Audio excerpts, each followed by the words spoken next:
Ang sabi nila may mga sakit na hindi nagagamot ng gamot. May mga luha na hindi kayang patuyuin ng paglipas ng panahon. May mga pangungulilang hindi tinatalo ng kahit ilang dasal kasi hindi mo naman gustong mawala yung taong yon. Gusto mo lang siyang makasamang muli. Kung nakikinig ka at isa ka na rin sa nawala ng taong minamahal, ipapaalala ko lang na hindi ka nag-iisa. Hindi ka mahina dahil umiiyak ka pa rin. Hindi ka pa rin moved on kasi mahal mo pa rin sila. Hindi ka dapat mahiya sa lungkot na dala mo araw-araw dahil ang bigat na yan ay patunay kung gaano ka magmahal. Pero sana, sa gitna ng sakit, huwag mong kalimutang may mga buhay pa rin naghihintay sa'yo. May mga tao pa rin nangangailangan ng tapang mo. At may Diyos na hindi ka iniwan kahit pakiramdam mo mag-isa ka. Ang sakit ng pagkawala, hindi mawawala. Pero araw-araw pwede kang bumangon. Hindi dahil nakalimot ka, kundi dahil pinipili mong mabuhay sa alaala nila. Dahil minsan, ang pinakamalalim na pagmamahal ay yung nagpapatuloy kahit wala na sila. Ako nga pala si Joselito. Hindi man maganda ang naging buhay ko, pero pinili kong patuloy na lumaban at magpatuloy. Kabanong, mga kabangers at mga kayanggaw, ito ang aking kwento.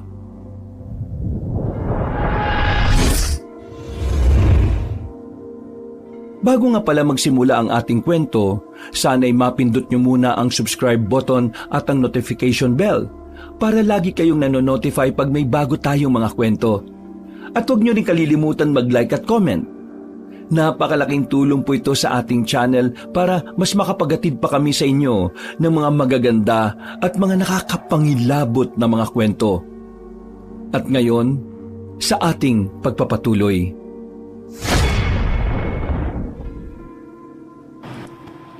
Oh, mukhang maaga kang gagawa ng sorbetes ngayon ah. Baka pwedeng mag-almusal muna tayo bago ka maghalo dyan. Sige na, mauna ka na mag-almusal. Kailangan ko itong madaliin dahil dadaling ko pa ito kina Doña Enriqueta. May order na naman pala siya sa'yo?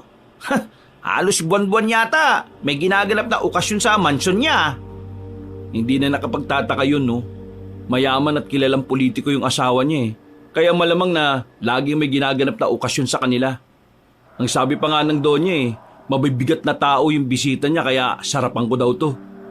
Baka naman yumama ka na sa pagtitinda mo ng sorbetes ah. Kilalang kilala ka na dito sa lugar natin, pati na rin sa ibang baryo Yung iba nga dumadayo pa dito para lang magpagawa ng sorbetes sa'yo. Kapag yumaman ako, magtatayo ko ng malaking gawaan ng sorbetes. Uy, maganda yung naisip mo ha. Kunin mo rin ako ha. Kahit supervisor o manager, pwede na sa akin. Ang taas naman pala ng posisyon na gusto mo. Bala ko, kunin ka lang tagahalo ng sorbetes Uy, grabe ka naman. Matalik na kaibigan mo ako tapos tagahalo lang yung trabaho ang ibibigay mo sa akin. O bakit? Yun nga ang sikreto para sumarap yung sorbetes Kung hindi lang ako naturuan ng lolo ko, hindi ko naman sana mamanahin yung paggawa niya nito Ang galing din ng lolo mo no? Buti na lang may naipamana siya sa'yo kahit papaano bago siya pumanaw. Natutunan ko na rin namang mahalin. Ayaw ko makakalimutan siya ng mga tao dito sa baryo natin Ang gusto ko, maalala pa rin na siya ang pinakamagaling at pinakamasarap gumawa ng sorbetes. Tsak na masaya si lolo mo ngayon, lalo na kung nakikita niya yung sipag at dedikasyon mo sa ginagawa mo. Hindi ako kumibuka banong at nagpatuloy sa paghahalo ng mga sangkap para mabuo ang sorbetes. Tipid lang akong ngumiti at pinunasan ng pawis ko sa noo gamit ang puting towel na nakasampay sa balikat ko. Alam ko naman na hanggang ngayon hindi ka pa nakaka-move on sa nangyari kay Nancy. Alam ko rin na kaya ka nagpapakapunong abala sa paggawa at pagbebenta ng sorbetes para kahit papano makakalimutan mo yung sakit at hindi mo siya maalala. Sabi ko naman sa iyo ayos lang na huminto. Huminga ka saglit at umiyak kung kinakailangan. Tapos, laban na lang ulit sa hamon ng buhay. Habang nabubuhay ako, hindi na yata mawawaglit sa isip ko kung paano nawala si Nancy. Hanggang ngayon ba? Sinisisi mo pa rin ang sarili mo kung bakit nawala ang lolo mo at si Nancy? Alam mo naman ang sagot ko dyan. Nagpakawala ng buntong hininga si Oscar para marahang lumapit sa akin. Tinapik-tapik niya ako sa balikat. Alam mo pre, sa paglipas ng panahon, makakalimutan mo rin ang nangyari. Sa ngayon, sariwa pa talaga ang lahat. Kaya ipagdarasal ko na sana makakamit mo yung kapayapaan sa puso mo. Itigil mo na yung pagsisi sa sarili mo dahil hindi mo kagustuhan ng nangyari sa kanila, no? Pero hindi ko sila nagawang ipagtanggol Kung inuna ko lang sana sila. Ay nako, tigil na. Magtitimpla na ako ng kape natin. Baka ibis na matamis ang kape kahit may asukal baka lalo lang pumait. Nang matapos ako sa ginagawa kong sorbetes kabanong, ay nilagyan ko na yon ng yelo at asin sa ilalim para mabuo at lumamig na. Tanghali nang pumunta ako sa bahay ni Doña Enriqueta para dalhin ang order niya. Pinapasok ako ng katulong sa kusina. Inilapag ko sa mesa ang 2 flavor na order sa akin. Habang abala ako sa ginagawa, ay biglang may isang babaeng dumaan. Nung unay, hindi ako nag-abalang tapunan yun ng tingin. Nakikita ko lang ito sa gilid ng mga mata ko na gumagalaw sa kusina. Hanggang sa natigilan ako nang nagsalita ito. Gulat na gulat ang reaksyon ng mukha ko habang dahan-dahang lumilingon sa kanya. Dumating ka na po pala. Bili ni Donya na ibigay ang bayad sa inyo para sa in-order niya.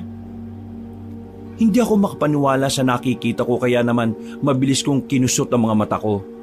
Pero naroon pa rin ang babae sa harapan ko. Baka siyang sobrang pagtataka sa mga mata nito pero bahagya pa rin nakangiti sa akin.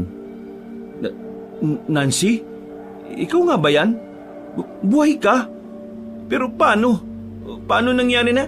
Paano mong nalaman ang pangalan ko? Siguro sinabi ng Donya. Hindi mo ba ako natatandaan? Hindi Basta ang bili ni Doña Enriqueta sa akin, iabot ko ang bayad sa'yo. Abala kasi siya sa pag-ayos ng sarili niya sa kwarto. Heto, tanggapin mo na. Marami pa kasi akong gagawin Tila nabatubala niya ako ng mga sandaling yon kabanong. Hindi ako pwedeng magkamali. Si Nancy na dating kasintahan ko ang nasa harapan ko ngayon. Pero bakit hindi niya ako naaalala? Tinanggap ko ang pera at saka yun ibinulsa. O sige na kuya, dito na muna ako. Marami pa kasi kaming gagawin Ha? Teka, saglit lang. Pwede mong magtanong sa'yo? Tungkol naman saan? Bago ka lang bang nagtatrabaho dito? Ngayon lang kasi kita nakita Oo, bago lang ako. Naiinip kasi ako sa bahay kaya naisip kong pumasok ditong kasambahay sa mansyon ni Doña Enriqueta. May magulang ka pa ba? Lolo o lola? Meron, si Lola Mercy na lang ang tanging kasama ko sa buhay. Ang kwento ni Lola, matagal nang patay ang mga magulang ko kaya siya na ang nag-alaga sa akin. Hindi mo ba talaga ako natatandaan? Diretso kong tinitigan ni Nancy parang iniisip nito kung dati na ba kaming magkakilala. Umiling ito ng marahan. Halos sunod-sunod saka malungkot na nagsalita. Hindi ko alam kung anong nangyari sa akin pero marami akong tao na hindi ko kilala at maalala. Ganyan din ang reaksyon nila. Nagugulat sila na buhay pala ako kaya naisip ko kung dati ba ako namatay at nabuhay lang ulit. Tinanong mo na ba yung Lola Mercy mo? Oo, pero ibang sinasabi niya sa akin Madalas siyang galit sa tuwing nagtatanong ako. Kilala mo ba ako ng personal? Baka pwedeng magkwento ka ng tungkol sa akin kung magkaibigan ba tayo o ano? Mahirap sabihin at ipaliwanag pero ang masasabi ko lang, kilalang kilala kita, pati na ang Lola Mercy mo. Ayaw kong sa akin manggaling ang lahat ng kailangan mong malaman kasi gaya nga ng sabi mo, baka magalit ang lola mo. Mabuti pa siya na lang ang tanungin mo. Ayaw nga niyang sabihin ng mga nalalaman niya tungkol sa akin Yung iba pa nga, sobrang takot na takot nung nakita ko. Parang akala mo, nakakita ng multo. Ang ganda ko naman para maging multo, di ba? Kahit naman ako hindi makapaniwala na buhay ka. Nakita ko kasi kung paano kang namatay dati. Ay, naku, saka na nga tayo magkwentuhan ulit. Tinatawag na ako ni Doña Enriqueta. O sige, maiwan na muna kita ha. Tumakbo si Nancy palabas ng kusina habang ako'y naiwan pa rin sa loob.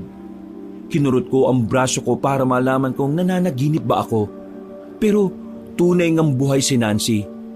Habang naglalakad ako pa uwi, ay tanging sa kalsada lang nakatutok ang mga mata ko. Hanggang marating ako sa bahay. Naabutan ko pa si Oscar na naglilinis sa kusina. Uy, nandiyan ka na pala. Ano, kumusta lakad mo? Hindi ko kagad sinagot ang tanong ni Oscar. Tila ba wala ako sa sarili na napaupo. Uy, ano ba nangyayari sa'yo? Nagalit ba si Doña Enriqueta? Hindi niya nagustuhan yung dinala mo na sorbetes? Dahan-dahan akong tumingin kay Oscar. Seryoso at walang mababasang kahit na anong emosyon. Marana kong umiling saka nagpakawala ng malalim na buntong hininga. Maniniwala ka ba na nakita ko si Nancy? Buhay na buhay siya, pre. Ha? Sino ka mo? Si Nancy? Eh di ba patay na yon? Oo nga eh. Ang kaso, nakausap ko siya kanina eh. Hindi ako pwede magkamali. Alam kong siya yun. Pati yung boses niya. Eh pero paano naman nangyari yun?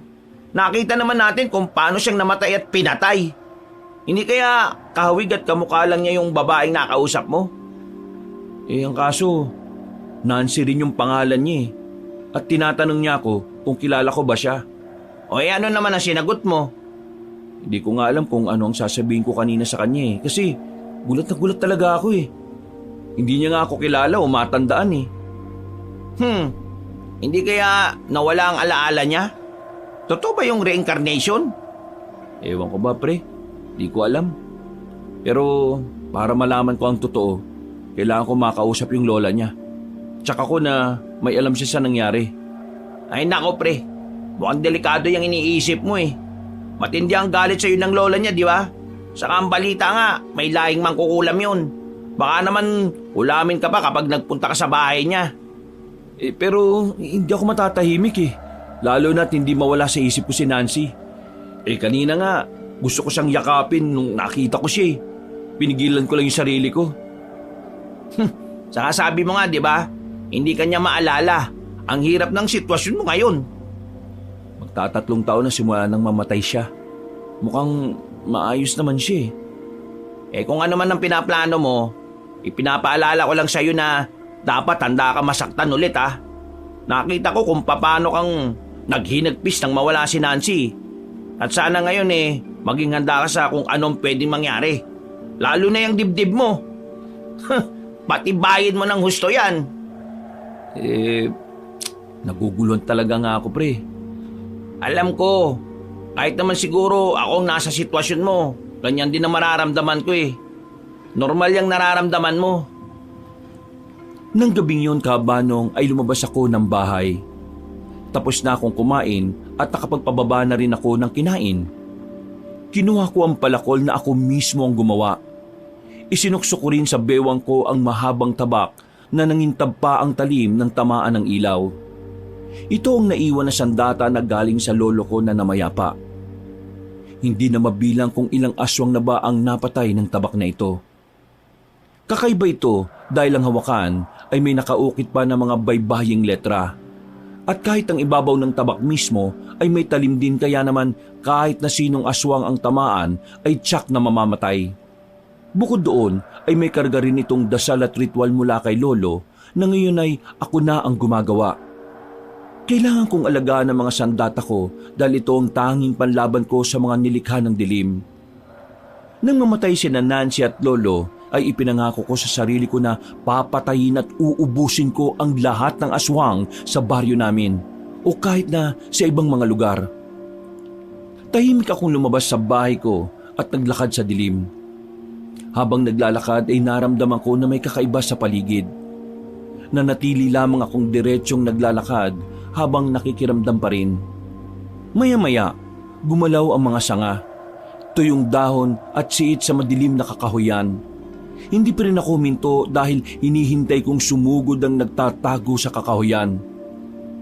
Hindi nga nagtagal at biglang lumitaw sa harapan ko ang isang aswang. Pangkaraniwan lang ang itsura nito. Parang sa tao pero mapupula at nanlilisik lang ang mga mata. Mahaba at matutulis ang ngipin nito. Sa nakikita kong itsura ng nasa harapan ko, hindi ko napigilang mapangisi. Isang aswang na mahina. Anong ginagawa mo dyan sa loob ng kakahuyan? Hindi sumagot ang nilalang na tinanong ko, Kabanong. Nanatili lamang ito sa kinatatayuan habang nakatitig sa akin. Nang hindi ito sumagot, ay saka lamang ako kumilos. Ibinaba ko ang pasa na palakol sa lupa mula sa aking balikat. Hindi na ako nag-aksaya ng oras pa. Mabilis akong sumugod, saka inundayan ng matulis na palakol ang aswang.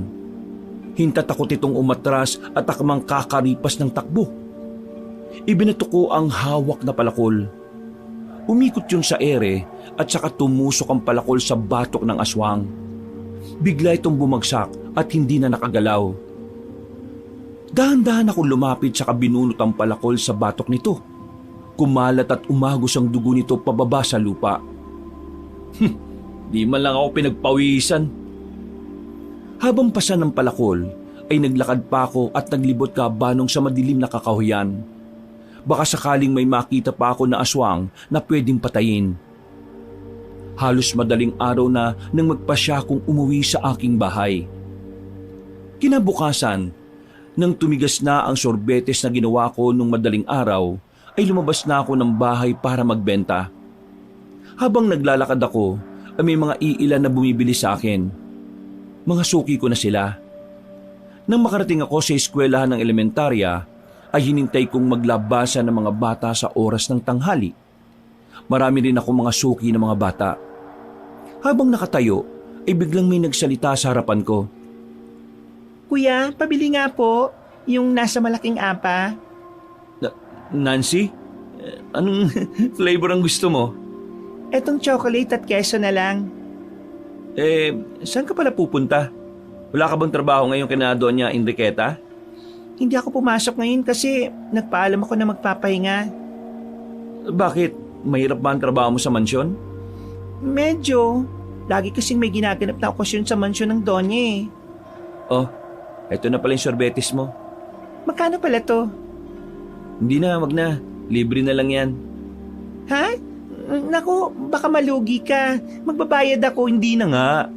Libre ko na nga sa'yo yan. Basta magandang binibini, libre. Oy, nakakaya naman. Dati naman hindi ka nahihiya sa akin eh. Tinitigan ako ni Nancy. Baka sa mga mata niya ang pagkalito at tila nag-iisip sa sinabi ko. Pasensya ka na kung hindi talaga kita natatandaan ha. Baka naman pwede kang magkwento sa akin ng mga bagay tungkol sa pagkatao ko mismo. Sa totoo lang, maraming tanong sa utak ko na gusto kong malaman ng sagot eh. At tingin ko, ikaw ang makakasagot sa lahat ng gusto kong malaman. Sigurado ka ba na gusto mo talaga malaman ang lahat ng tungkol sa'yo? Oo. Ayaw naman akong sagutin ng lola ko kaya ikaw na lang ang tatanungin ko. Mukha ka naman mapagkakatiwalaan at hindi magsisinungaling eh. Kaya lang, baka magalit ang lola mo kapag sinabi ko ang lahat eh. Baka kulamin ako nun. Kasalukuyang kinakain ni Nancy ang hawak na sorbetes nang bigla itong matawa. Muntik na ring maibuga ang kinakain. Hindi ka kukulamin nun. Masasamang tao lang ang kinukulam niya. Gusto ko magsabi o magkwento pero baka hindi ka maniwala eh. Paano kung maniwala ako? Nagpakawala ako ng malalim na buntong hininga, Kabanong. Titig na titig pa rin si Nancy sa akin habang maganang kumakain ng sorbetes. Kahit ba sa panaginip, wala kang nakikita o napapaniginipan tungkol sa nakaraang buhay mo dati? Ang totoo niyan, may mga napapanaginipan ako pero bigla na lang siyang nawawala sa utak ko sa tuwing nagigising ako eh. Hindi ko na siya maalala kahit na anong pilit kong alalahanin. Nancy, magkasintahan tayo dati. Ha? Totoo ba yung sinasabi mo o binibiro mo lang ako? Kahit kailan, hindi ako magsisinungaling sa iyo, Nancy. nagkahiwalay ba tayo? Nakipaghiwalay ba ako sa'yo? Hindi. Pero pinatay ka ng aswang na isa sa mga nakalaban ko. Yung aswang na yon, nagkaroon ng malaking pagkagusto sa'yo. Kaya pinatay ka niya para hindi tayo magkatuluyang dalawa. Kung pinatay ako, mabutit buhay pa ako hanggang ngayon. Yan nga din ay pinagtataka ko eh. Kung paano kang nabuhay. Kasi nakita kita kung paano kang pinatay at nawalan ng hininga eh. 3 taon na ang lumipas. At ngayon, nandito ka sa harapan ko. Buhay na buhay. Diyos ko, isa kayang himala ang nangyari sa akin para mabuhay ulit? Kilalang magaling namang kukulam ang lola mo. Tsak na may alam siya sa mga katanungan mo. Yun na nga ang problema eh. Ayaw magsalita o magkwento ng lola ko tungkol sa bagay na yan. Ang tungkol lang sa nakalipas ang kaya kong sabihin sa'yo. May tanong ako. Hanggang ngayon ba'y mahal mo pa rin ako? Nabigla ako sa tanong na yun ni Nancy Cabanong. Hindi ko alam kung kailangan ko bang sagutin yon o dapat bang ilihim ko na lang. Pero mas sinunod ko ang idinidikta ng puso ko. Nancy, kahit kailan, hindi nawala ang pagmamahal ko sa'yo. Nang mamatay ka, pakiramdam ko parang namatay na rin ako eh. Hindi ko alam kung paano akong nagigising sa umaga at nabubuhay pa rin sa mundong ito. Nagpatuloy ako kahit na napakahirap at hindi ko matanggap na nawala ka. Hindi nakakibo si Nancy. Diretso lang itong nakatingin sa akin. Hindi ko mabasa kung ano ang tumatakbo sa utak niya ng mga oras na yon. Pinigilan kong tumulo ang mga luha ko. Ayaw kong ipakita kay Nancy ang kahinaan ko. Pero hindi rin ako handa sa gagawin niya. Bigla siyang lumapit sa akin, saka ako niyakap ng mahigpit. Hindi ako nakapagsalita man lang. Pinakiramdaman ko siya at hindi nagtagal ay gumanti rin ako ng yakap sa kanya. Doon na humalagpos ang pinipigilan kong luha. Tahimik akong napaiyak sa balikat niya. Ramdam ko na may katotohanan ng lahat ng sinabi mo. Alam ko na ako ang dahilan ng hinagpis at kalungkutan mo. Hayaan mo akong bumawi sa'yo. Hayaan mong kilalanin kita ulit kahit na hindi na kita maalala. Kung alam mo lang kung anong nararamdaman ko nung nakita kita ulit. Umasa ako na maalala mo ko at isang araw pupuntahan mo ako sa bahay ko para sabihin na, Usilito, mahal ko, naalala na kita. Simula nang mawala ka, puro galit at kalungkutan na lang ang nararamdaman ko sa puso ko eh. Shh! Sige na, tama na. Naniniwala ako na darating ang takdang araw o panahon na babalik ang lahat ng alaala ko. Gusto pa sana naming mag-usap ni Nancy pero naglabasa na ang mga estudyante. Pumila na ang mga suki ko at naging abala na ako sa pagbebenta ng sorbete sa mga bata. Saglit pang nanatili si Nancy. Masaya at nakangititong nakamasid sa mga bata habang baka sa mukha nila ang saya sa tuwing hahawakan ng sorbetes na inaabot ko. Maya-maya'y nagpaalam na ito na uuwi na at baka hinahanap na siya ng lola nito. Nung tumalikod si Nancy, ay tinukso pa ako ng mga bata na iniwan na raw ako ng kasintahan ko. Napapangiti at napapailing na lang ako sa kapilyuhan ng mga bata. Hapon na nang nakaubos ako ng tinitindang sorbetes. Pauwi na ako sa bahay ko nang makasalubong ko si Oscar.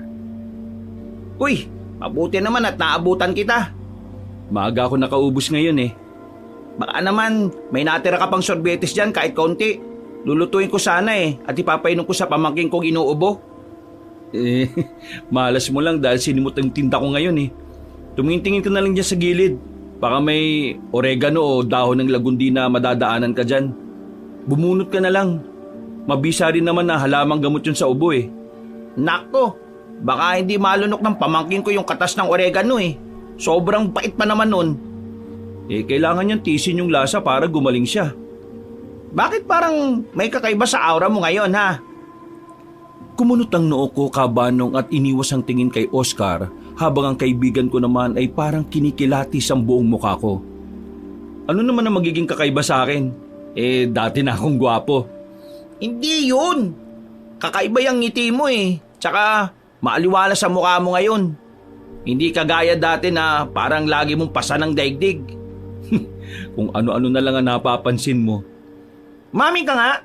Siguro may nakita kang chicks o kaya naman may isang babae na nakakuha ng atensyon mo, no? Sino kaya siya? Maganda ba siya? Bumili ba siya ng sorbete sa'yo? Tapos, nakipagkilala ka? Nagkausap kami ni Nancy kanina. Ang excitement sa mukha ni Oscar ay biglang napalitan ng pagkabigla. Nanlalaki pa ang mga mata nito. Lumingon-lingon pa sa paligid saka muling tumitig sa akin. Ha? Ano naman ang napag-usapan nyo? Nagtanong siya tungkol sa katauhan niya. Di sinabi ko na dati kami magkasintahan. Ha? Ano naman ang naging reaksyon niya? Naniwala naman ba siya sa'yo? Tingin ko, naniwala naman siya eh. Niyakap pa nga niya ako eh. At alam kong umiyak ka na naman. Hindi ko napigilan eh. Hanggang ngayon, alam mo naman na mahal ko pa rin siya eh. Nako! We're dead over there! Anong we're dead over there? In Tagalog, patay tayo dyan! Puro ka naman kalokohan, no? Alam mo, hindi ko siya pipilitin na ituloy namin yung relasyon namin pero ipaparamdam at ipapakita ko sa kanya kung gaano ko siya kamahal. Baka sakaling makatulong yun para maalala niya ako. Para maalala niya yung lahat. Hindi kita pipigilan sa gusto mo kung yan ang makakapagpasaya sa'yo. Di gawin mo. Pero bibigyan din kita ng babala na ihanda mo rin ang puso mo na masaktan ulit. Kahit pa ulit-ulit ako masaktan, ayos lang. Ang importante, hindi mawala yung pagmamahal ko sa kanya. Uy, teka lang. May nakita nga pala akong dahon ng lagundi. Pipitas na lang muna ako ng ilang pirasong dahon ha. Tingnan ko na lang kung hindi pa gumaling yung pamangking kong yun. Huwag na kasi kamong lumalabas kapag mamog na. Malamig ang klima ngayon lalo na kapag paggabi na. Yan, tigas din kasi ng ulo nun eh. Kaya laging ibinibitin ng bayaw ko sa sako eh. Sa'yo yata nagmana ng kakulitan at katigasan ng ulo yung pamangkin mo eh. Oy, hindi ah. Napakabay ko kaya't napakatino ko. Alam mo, sa 10 sinabi mo, diyan ako hindi maniniwala. Di wag ka maniwala. Lakas mong mambus ka ngayon ha. Porkit masaya ka lang ngayon ha. O sige na, magpapahinga muna ako sa bahay. Bukas, agahan mo na lang ang punta dito sa bahay kung gusto mong tumulong sa paggawa ng sorbetes ha. Titingnan ko kung matutulungan kita. Baka kasi utusan na naman ako ng tatay ko na mamili sa palengke sa madaling araw eh. Latag na ang liwanag sa paligid nang dumating si Oscar sa bahay. Halatang pagod ito kaya naman hindi ko na pinatulong sa ginagawa ko. Magkakapi muna ako ha, bago kita tulungan dyan sa ginagawa mo. Nako, di na kailangan. Magkapit magpahinga ka na lang muna dyan. Mukhang maaga kang gumising kanina eh. Oo, pumunta kasi ako sa palengke para mamili. Nagluto rin muna ako sa amin bago nagpunta dito. Kumusta ba yung nanay at tatay mo? Di ganun pa rin. Madalas pa rin umatake yung pagsakit ng dibdib ni tatay. Si nanay naman, hirap pa rin maglakad dahil sa rayuma. Ay, nako. Malayo lang kasi yung malaking ospital dito sa atin eh. Hindi naman sapat yung mga gamot na binibigay sa center natin. Iniisip ko nga na ibenta ko na lang yung isang bato ko para maipagamot ko si nanay at tatay eh. Ang hirap maging mahirap. Uy, masisiraan ka naman ng ulo. Bebenta mo talaga yung bato mo? Oo eh. Mahal ang benta nun. Baka sakaling yumaman pa kami. Magunos dili ka nga. Maraming paraan para mapagamot ang mga magulang mo. Pwede ka lumapit sa mga ahensya ng gobyerno dito sa atin. Nagbibigay naman sila ng tulong kapag lumapit ka eh. Nako, yung tulong na sinasabi mo, baka ilang buwan pa bago maibigay. Baka nga patay na yung mga magulang ko kapag yan ang hinintay ko eh. Alam naman natin na kurakot ang halos lahat ng nakaupo sa politika. Basta, wag mong ibebenta yung organ mo, yung kidney mo. Paano na yung mga magulang mo kung ikaw naman ang malagay sa alanganin, di mas kawawa sila kapag ikaw nagkasakit? Nagdadalawang isip din naman ako.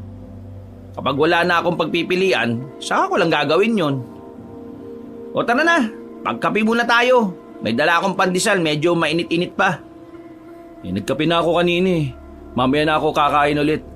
Tatapusin ko na lang para tumigas na at maibenta ko na tong ice cream mamaya. Eksaktong 10:00 ng umaga ay nagsimula na akong maglakad habang sumisigaw ng sorbetes. Naiwan si Oscar sa bahay ko para siya ang maglinis ng lahat ng kalat ko. Naglilinis na rin siya sa bahay ko at binigyan ko na lang siya ng pera. Tulong ko na rin yun sa kanya. Kahit papano naman kasi ay malaki rin naman ang kinikita ko sa pagtitinda ng sorbetes. Kagaya ng dati, tuwing maririnig ng mga taong sigaw ko ay isa-isa silang lumalabas para bumili sa akin. Hanggang sa makita ko na naman si Nancy. Nakangiti itong lumapit sa akin saka bumili. Mukhang maganda gising mo ngayon ah. Nakita kasi kita eh. Kailan ka pa natuto mambola ha, Aber? Hindi ako nambobola, no? Totoo yung sinasabi ko. Oh, eto. Magpalamig ka muna. Doon ka ulit pupunta sa eskwelahan? Oo, doon naman ako madalas eh. Pwede ba akong sumama? Eh, ayos lang naman sa akin. Basta ba, hindi nakakaabala sa iyo eh. Nakakainip kasi sa bahay eh, kaya naisipan kong lumabas. Eh, yung lola mo pala. Abala si Lola. May ginagawa siya sa loob ng kwarto niya. Baka kasi hanapin ka niya ha. Nagpaalam naman ako na lalabas. Ni hindi nga siya tumingin man lang sa akin eh. Araw at gabi naririnig ko na parang may dinarasal siya. Pero hindi ko alam kung para saan yon. Tsak na magagalit siya. Kapag ganong abala siya eh, ayaw niyang iniistorbo siya eh. Ayoko mag-isip o magsalita ng masama laban sa lola mo.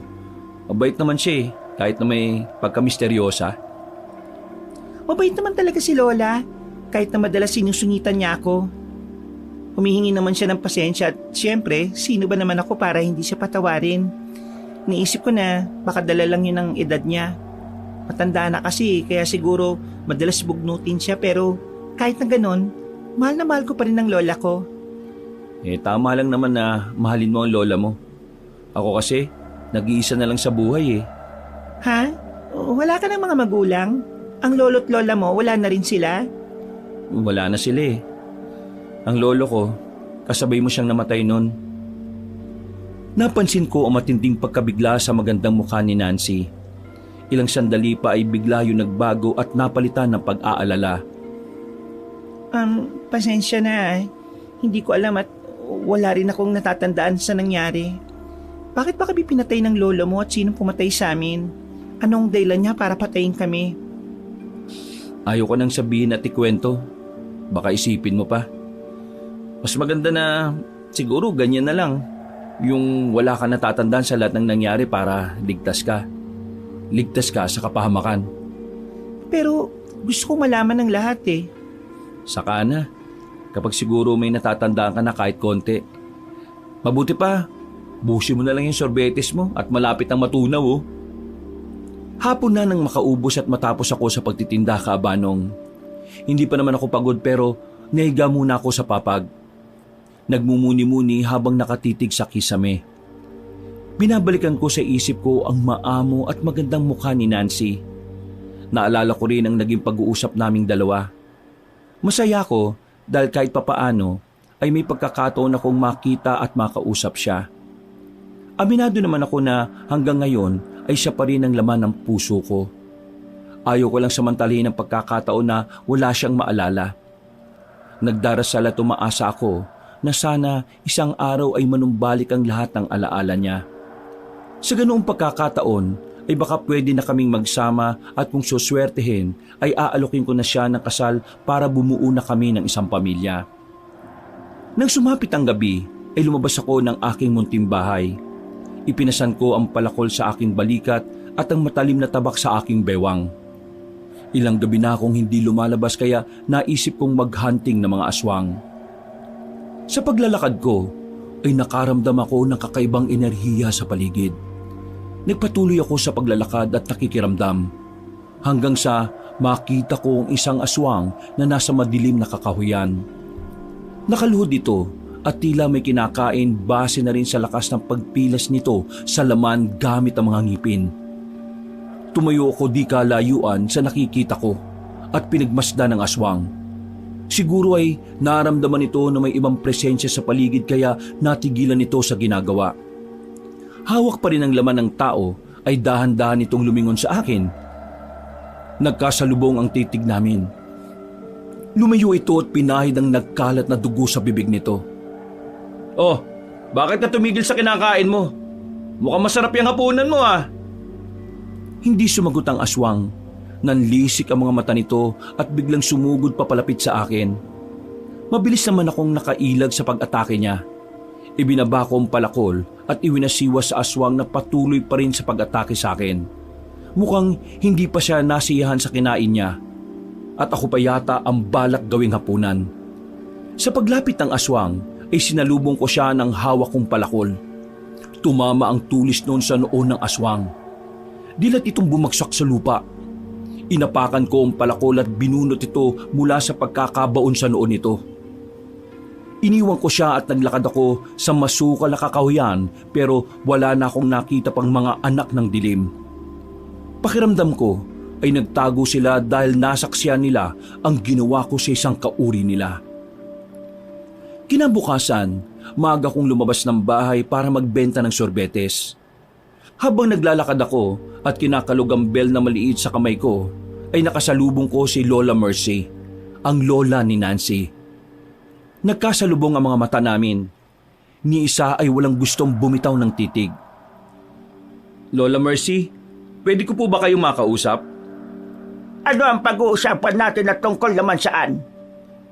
Tungkol po sa apo niyong si Nancy. Napansin kong nagiba ang ekspresyon ng mukha nito at pailalim na tumingin sa akin. Nananahimik na ang apo ko. Pakiusap ko sa iyo, huwag mo na siyang gambalain pa. Meron lang po naman akong gustong malaman. Ang tungkol ba sa muli niyang pagkabuhay? Opo. Paano pong nangyari na nabuhay siya ulit? Hindi mo na kailangang malaman ang tungkol dyan. Ang masasabi ko na lang ay, mas mabuti na huwag kang magsabi o magkwento sa kanya ng tungkol sa nakaraan niya. Mas maganda na wala siyang maalala at malaman para hindi siya mabagabag. Maayos na ang buhay niya ngayon. Inilalayo ko lang siya sa panganib at kapahamakan. Pero karapatan ko rin malaman kung anong ginawa mo sa kanya para mabuhay siya ulit. May karapatan din si Nancy na malaman ang lahat sa naging buhay niya dati. Kung talagang mahal mo ang apo ka, susunod ka sa bilin at pakiusap ka. Alam ko po na pinoprotektahan niyo lang si Nancy. Pero nakikiusap po ako. Kahit ngayon lang na ipaliwanag niyo po sa akin kung anong ginawa niyo para mabuhay siya ulit. Binuran niyo ba yung mga alaala niya kaya wala siyang matandaan? Lahat kaya kong gawin para sa pinakamamahal kong apo. Siya na lang ang meron ako. Kaya hindi ako papayag na mawala siya sa akin. Sige na, maiwan na kita at kailangan ko nang umuwi. Lola Mercy! Wala na akong nagawa ng lumakad palayo ang matanda. Gusto ko pa sana siyang kulitin pero mukhang wala akong mapapala sa kanya. Pakiramdam ko may tinatago siyang sikreto. Kahit ano pa yon, aalamin ko yon. Pagdating ko sa eskwelahan ay eksaktong labasan na ng mga bata. Nakailera na ang mga suki ko sa harap at naging abala na ako sa pagbebenta ng sorbetes sa kanila. Maya-maya pa ay may isang bata na lumapit. Sa tabi nito ay si Nancy. Tipid akong ngumiti sa kanilang dalawa. Alaga ko nga pala, apo ni Doña Enriqueta. Hello. Mukhang pauwi na kayo ah. Oo, ayaw nang pumasok kaya uuwi na kami. Hindi ko naman mapagsabihan dahil panay ang iyak kanina. Mapapagalitan pa ako ng Doña kapag nagsumbong to eh. Ang ganda-ganda mo tapos umiiyak ka lang. Bigyan kita ng sorbetes para hindi ka na umiyak. Ayos ba yun sa'yo, bata? Nagliwanag ang mukha ng bata na sa tansya ko ay nasa edad 8 o 9 na gulang pa lang. Ngumitito't masayang inabot ang sorbetes. Agad din itong dinilaan ang hawak at bakasang sobrang kaligayahan sa mukha nito.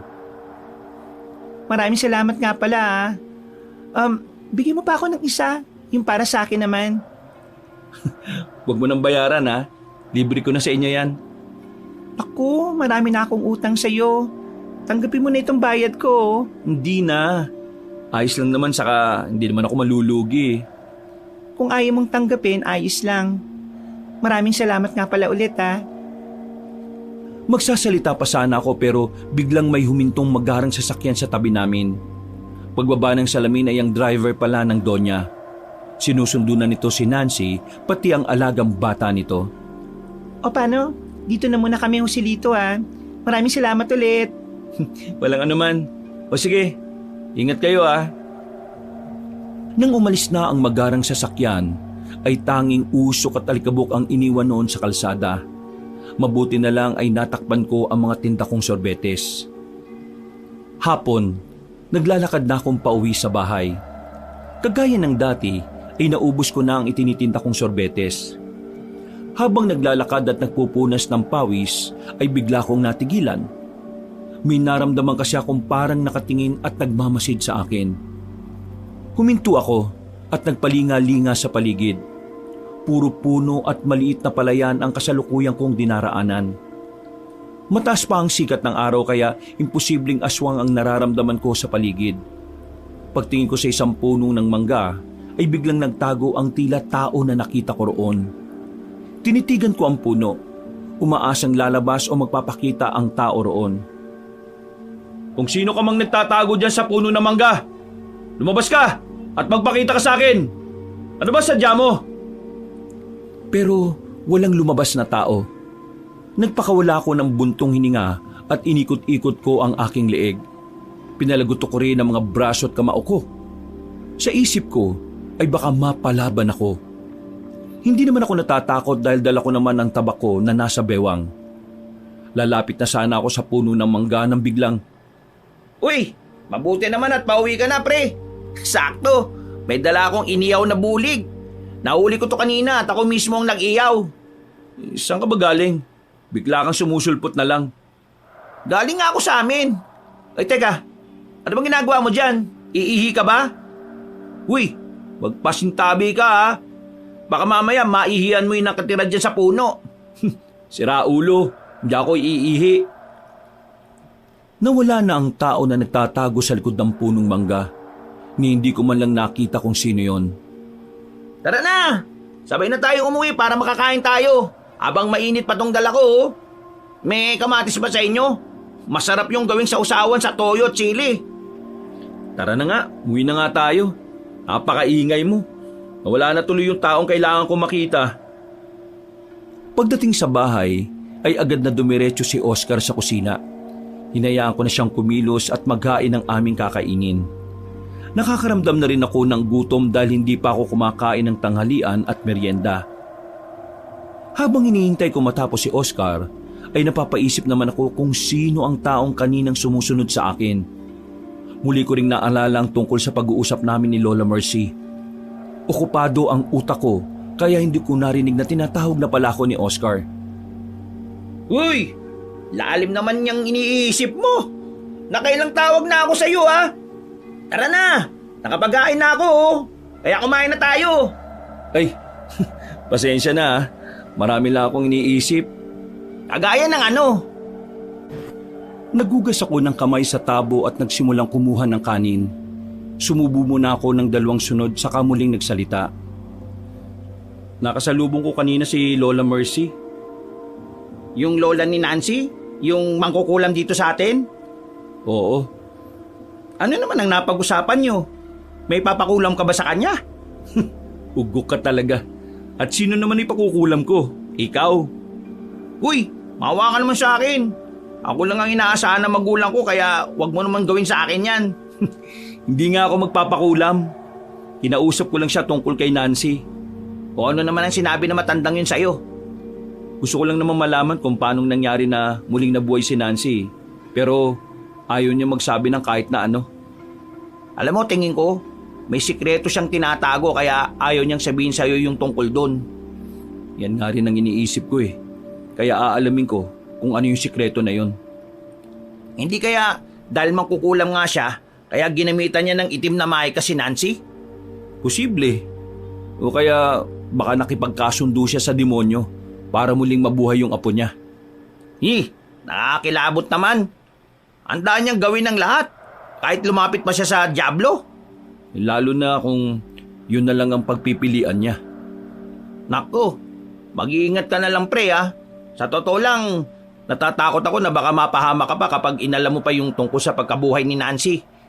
Kaya kung ako sa'yo, maghanap ka na lang ng ibang babae. Marami namang iba dyan na magaganda rin, kagaya ni Nancy. Hindi ko kaya maghanap ng iba eh. Hindi na siya mapapalitan sa puso ko. Siya lang ang nandito. Sabay turo ko sa dibdib ko. Iniwas ni Oscar ang tingin sa akin at nagpatuloy sa pagkain. Ay nako, ikaw ang bahala pre. Nagkakaedad ka na. Para sa akin, mas maganda kung bubuo ka na lang ng pamilya at lalagay sa tahimik eh. Tigil mo na yung pagpatay sa mga aswang na yan. Alam kong sa kanila mo ibinubuhos ang lahat ng galit at hinanakit mo sa nangyari dati. Natatakot lang ako na baka makahanap ka ng katapat mo. Hindi ako natatakot. Gusto ko pa rin patayin yung mga aswang. Gusto kong maubos sila lahat. Pagkatapos namin kumain ni Oscar, ay nagpaalam na ito na uuwi na sa kanila. Nagpasalamat naman ako sa libreng ulam na dala niya. Nang makalis na ito, ay nahiga na ako para makapagpahinga. Sa pagod ko, ay hindi ko namalayan na nakatulog ako. Hindi ko alam kung anong oras na pero bigla akong nagising dahil sa sunod-sunod na katok sa pinto. Kahit tinatamad, ay pinilit kong bumangon. Ang nasa isip ko noon ay baka si Oscar ang kumakatok. Minsan kasi ay nakikitulog siya dito sa bahay ko. Ay nako, kung kailan naman 10 oras na ng gabi, saka ka naman... ha? Naputo lang sasabihin ko nang mapagbuksan ko si Nancy. Biglang nawala ang antok ko at para akong binuhusan ng yelo. Nancy? Ikaw pala yan. Ano ang... Pwede bang makituloy muna? Napansin ko ang panaylingon ni Nancy sa paligid. Iba rin ang itsura nito kaya naman nilakihan ko ang pagkakabukas ng pinto. Mabilis siyang pumasok at tila natatarantang naupo sa sofa na gawa sa kawayan. Pasensya ka na Joselito kung nagambala kita ngayong gabi. Wala namang problema sa akin. Bukas na bukas ang bahay ko para sa'yo. Teka, kumain ka na ba ng hapunan? Tubig, baka gusto mo nang maiinom. Sige, pengi ako. Tumayo ako at nagpunta sa kusina. Habang kumukuha ko ng tubig, ay tiningnan ko si Nancy. Bakas pa rin ang pagkabahala sa kilos nito. Hindi mapalagay sa kinauupuan at panay ang tingin sa bintana at pinto. Oh, uminom ka muna. Nilagok ni Nancy ang tubig at saka inilapag sa maliit na mesa na nasa harapan namin. Ano ba nangyari? Bakit sumugod ka dito ng 10 oras ng gabi? Si Lola kasi. O bakit? May nangyari ba sa lola mo? Narinig ko siya na may ginagawa sa isang kwarto namin sa bahay. Alam ko naman na may ritual siyang ginagawa dahil dati ko nang naririnig pero kanina... Tahimik lang ako na nakikinig kay Nancy. Hinihintay ko kung ano ang sasabihin niya. Iniisip ko na baka may natuklasan siya sa ginagawa ng lola niya. Kanina sumilip ako sa pinto ng kwarto. Nakita ko na nakaharap siya sa isang bungo na nasa altar. Tapos may hawak siyang manika at dinadasalan niya yon. Huwag ka magagalit Nancy Dito sa baryo namin, alam dito na isang mangkukulam ang lola mo. Wala namang nagpapatunay pero base sa nakita mo, parang totoo nga talaga yung mga chismis. Natatakot kasi ako. Kasi yung manika na hawak niya, may nakadikit na litrato ko mismo. Naramdaman yata ni Lola na nakasilip ako kaya tumigil siya at lumingon sa pinto. Nakaalis naman ako kagad pero hindi ko alam kung nakita niya ako. Sa takot ko, lumabas ako at pumunta dito sa bahay mo. Mabuti na lang at natandaan mo itong bahay ko. Oo nga no. Teka, paano ko naalala kung saan ang bahay mo? Ang alam ko lang, naglalakad lang ako kanina Sa isip ko, pupuntahan kita. Kaya nung nakita ko ang bahay mo, kumatok agad ako. Ibig sabihin, alam pa rin ng isip mo kung saan ang bahay ko.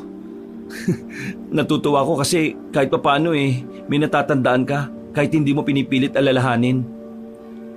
Gusto ko nang maalala ang lahat. Pakiramdam ko kasi hindi ako makakilos dahil sa mga taong nakakakilala sa akin. Marami silang sinasabi at tinatanong pero wala akong maisagot dahil wala akong maalala Ang hirap ng sitwasyon ko sa totoo lang.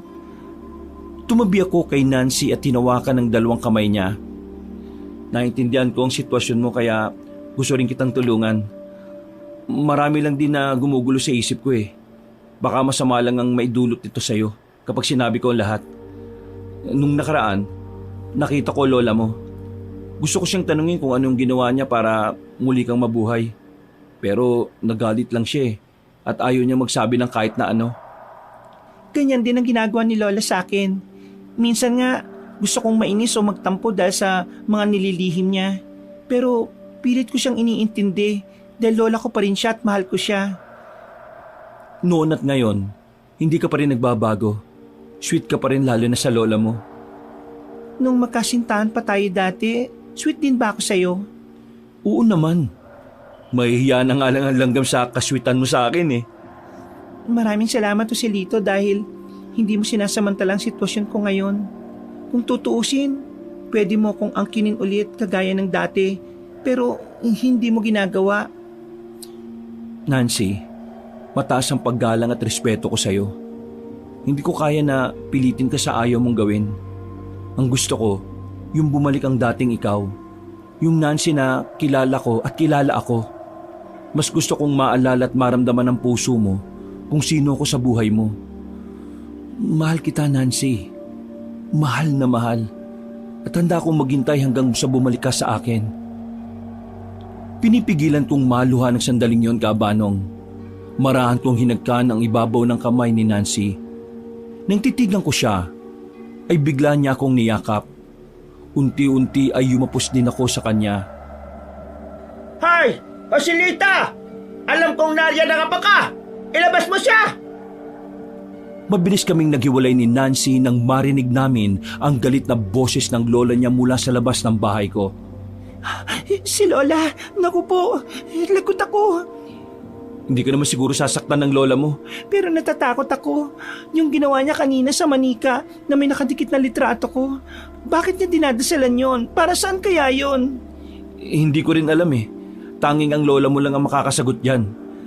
Wala ka naman bang nararamdaman na kakaiba? Wala naman. Mabuti kung ganun. Sa ngayon, mas maganda kung umuwi ka na muna sa inyo para hindi magalit ang lola mo. Naririnig ko ang apo ko na nagsasalita sa loob ng bahay mo, Joselito! Huwag mo siyang itago sa akin! Hindi mo alam kung ano ang kaya kong gawin! Binuksan ko ang pinto at nagkatitigang kami ni Lola Mercy. Nakatayo ito sa labas at talata ang tinitimping galit sa kulubot na mukha.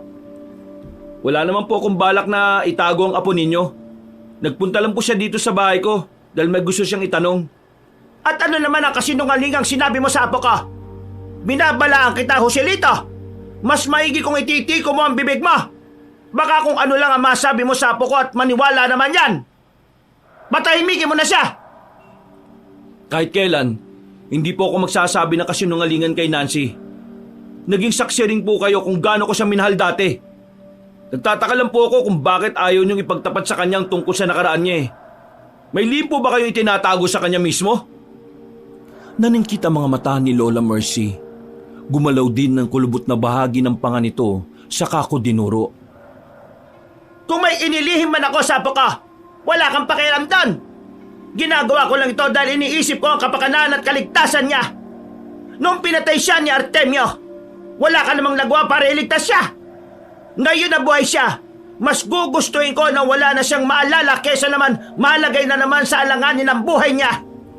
Hindi mo alam kung ano ang ginawa at isinugal ko para mabuhay lang siya. Kaya layuan mo ang apo ko at hayaan siyang mamuhay ng tahimik. Sasagot pa sana ako pero bigla kong hinawi ni Nancy. Mula sa pagtatago sa likod ko ay pumwesto ito sa harapan ko at buong tapang na hinarapang lola niya. Lola, naintindihan ko na kapakanan ko lang ang iniisip mo pero karapatan ko rin na malaman ang lahat. Yun lang naman ang tanging hinihiling ko at paulit-ulit kong tinatanong sa inyo. Pero lagi kayong galit at umiiwas na sagutin ang lahat ng gumugulo sa akin. Paano ako sasama sa inyo ngayon kung ako mismo nakakaramdam na ng takot sa inyo? Yung nakita ko kanina, para saan ba yung ginagawa nyo? Kahit sabihin ko, hindi mo rin mauunawaan lalo na ngayon na magulo ang isip mo. Kasalanan ng Joselito na yan kung bakit ka binabagabag ngayon. Wala po siya kasalanan, Lola. Dahil ako mismo ang lumapit at nangungulit sa kanya. Iniisip din niya kayo. Kaya iniiwasan din niyang sagutin ang mga katanungan ko. Hindi ka pa po ba naaawa sa akin na para akong tanga at mangmang na walang alam? Buhay nga ako, pero wala naman akong maalala sa naging buhay ko. Mas mabuti pa na namatay na lang ako kaysa ganito na parang buhay ako na patay. Apo ko, ang pinakamamahal kong apo. Darating ang panahon na maintindihan mo rin ako kung bakit ko ito ginagawa. Kaya tara na, umuwi na tayo. Malalim na ang gabi. Nakakaya na sa mga kapitbahay lalo na kay Joselito na naiistorbo pa natin. Nilingon ako ni Nancy. May pag-aalinlangan sa mga mata nito habang nakatitig sa akin. Pilit akong umiti sa kanya para maipakita na ayos lang ako. Mabuti pa sumama ka na sa lola mo.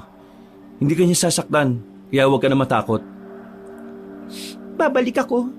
Babalikan kita. Pasensya na't nagambala ka namin ngayong gabi. Salamat din sa pagpapatuloy mo sa akin.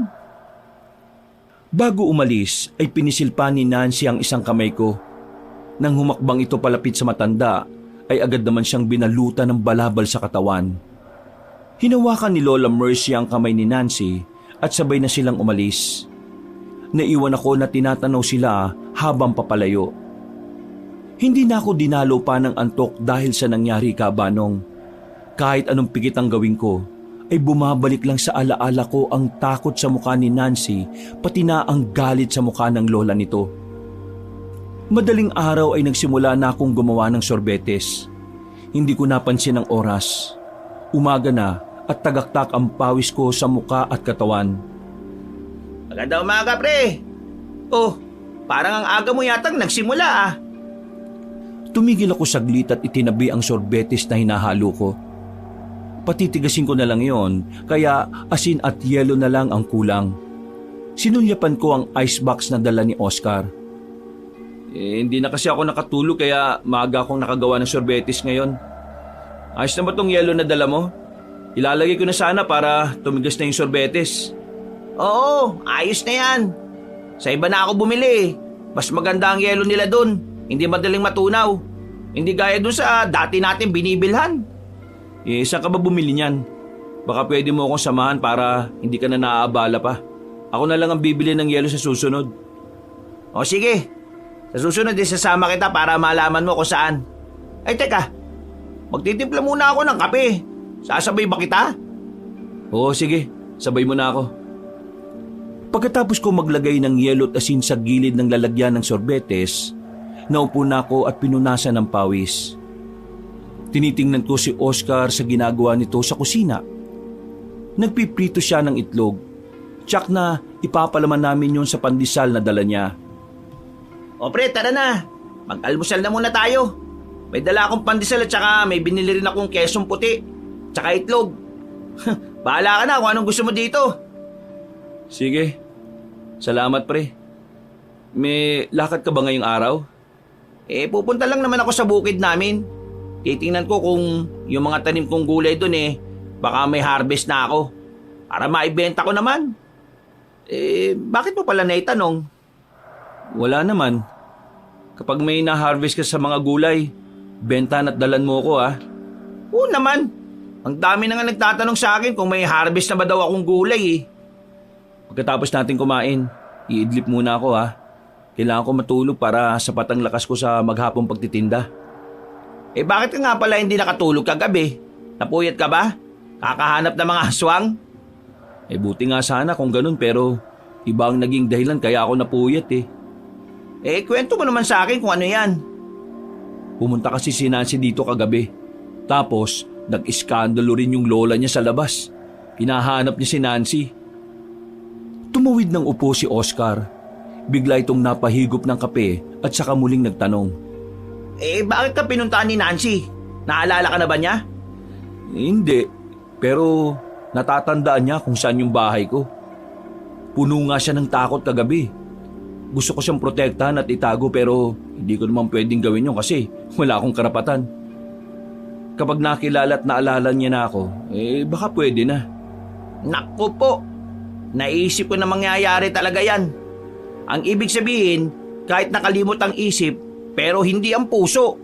Parang gusto kong kiligin ah. Pwede nang ipalabas sa TV ang kwentong pag-ibig nyo. Uy, seryoso ako pre ha. Kung nakita mo lang kung paano nagsagutan yung maglola kagabi. Ang lakas din ng radar nung matanda, no? Alain mo yun. Alam niya kung saan pupuntahan yung apo niya. Sa bagay, mangkukulam nga pala yun. May tanong ako. Dating manggagamot ang namayapa mong lola at lolo, di ba? Bakit dinadasalan ng isang manika na may nakadikit na litrato ng tao? Tumingin sa malayo si Oscar habang napapahima sa baba. Hindi ako sigurado dyan, pre.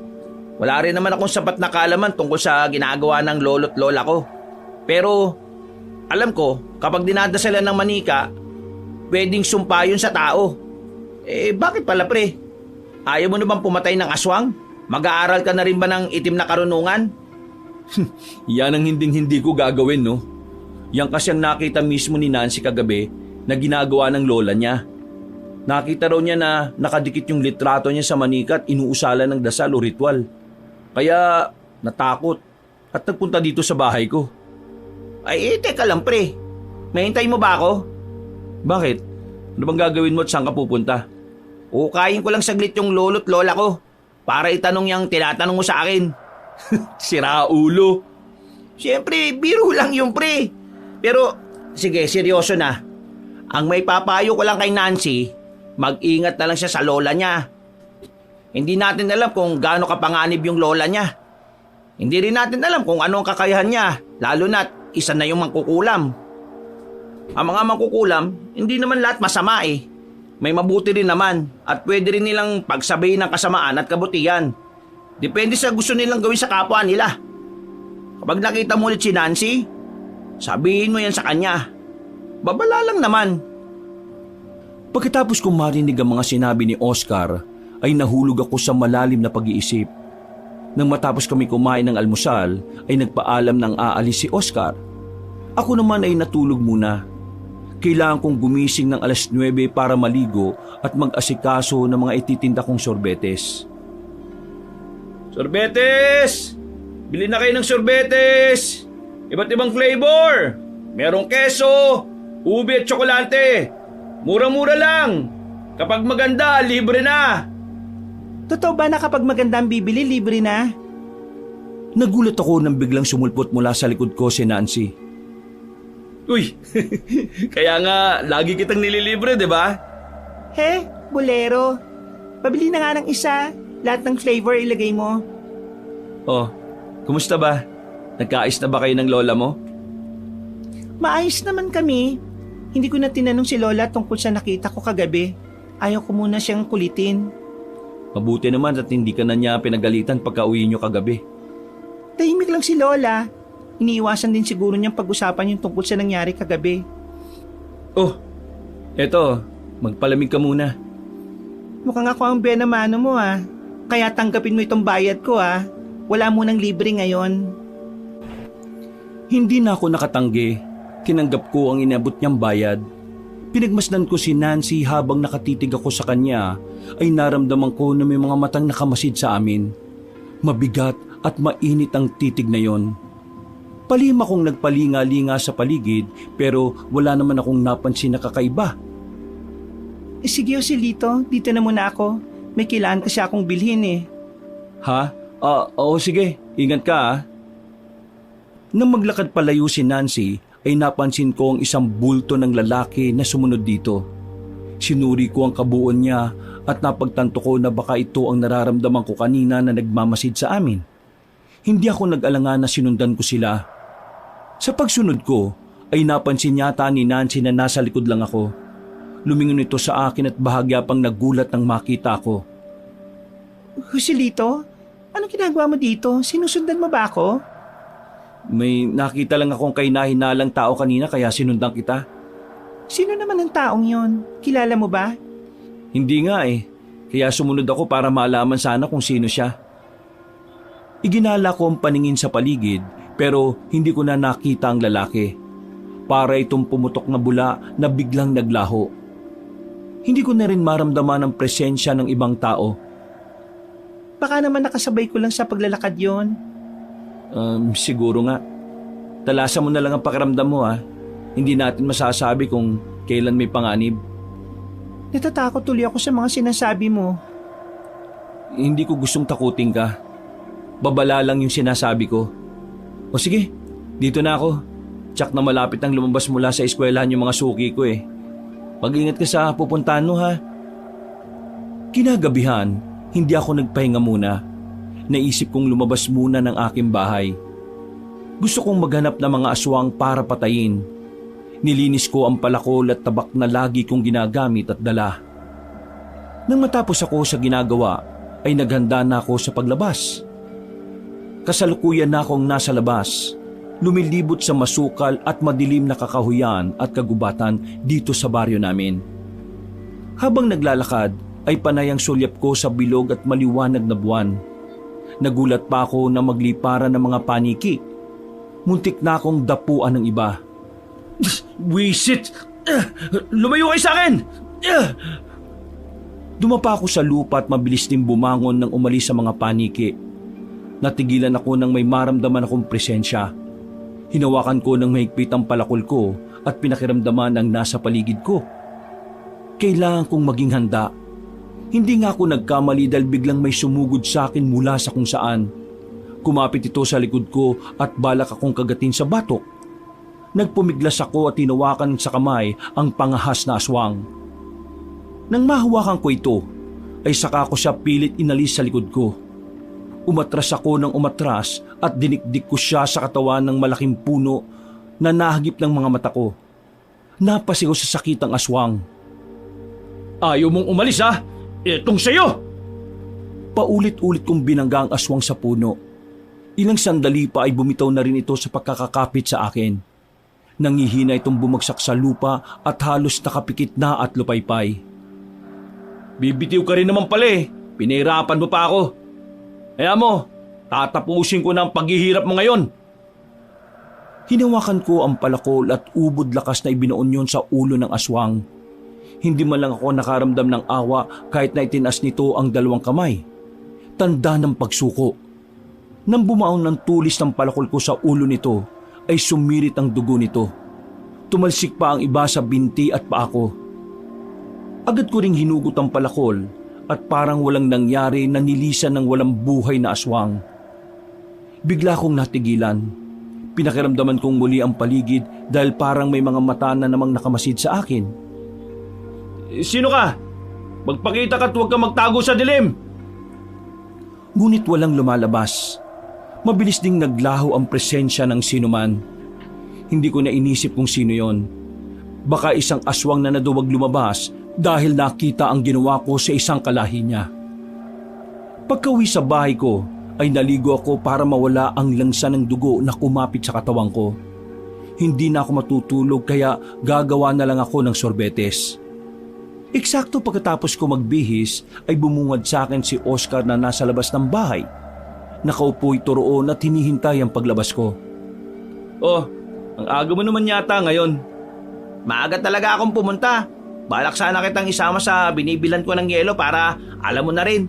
At ikaw na kamo ang bibili sa susunod. O ano, magkakape ba muna tayo? Mamaya na lang pagka uwi natin. Bumili muna tayo ng yelo. Habang naglalakad ay napansin kong panay ang lingon ni Oscar. Sino ba nililingon-lingon mo dyan?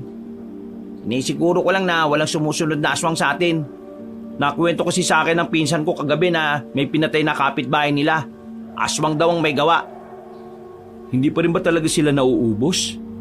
Sa tingin ko, kaunti na lang ang aswang dito sa baryo natin. Lumilipat na yata sila sa ibang baryo para doon magasik ng lagim. Kung kinakailangan na dayuhin ko sila sa ibang bayan, gagawin ko para maubos ko lang sila. Naghahanap na naman sila ng mabibiktima eh. Hindi na sila naawa sa mga taong pinapatay nila. Kalma ka lang pre. Asasaan ba't mauubos mo rin sila? Kaya pala napansin ko na kakaunti na lang ang nakikita kong aswang dito sa lugar natin. Hindi kagaya dati. Naalala mo pa ba yung nangyari? 3 taon na ang nakalilipas? Paano ko naman makakalimutan yun? Muntik na nga akong lapain ng pangit na aswang na yun. Buti na lang mabilis ang lolo mo. Pinatay niya yung aswang kaya nakaligtas ako. Kung hindi lang namatay si Lolo, baka hanggang ngayon, magkatuwang pa rin kami sa pagpaslang sa mga aswang. Okay lang yan. Hanggang doon na lang ang buhay ng lolo mo eh. Masaklap man ang naging dahilan ng kamatayan niya pero alam kong masaya siya dahil matapang siyang nakipaglaban sa mga kampo ng dilim. Malakas lang talaga yung Artemio na yon. At saka nakaganti ka na naman, di ba? Napatay mo rin yung gago na yon.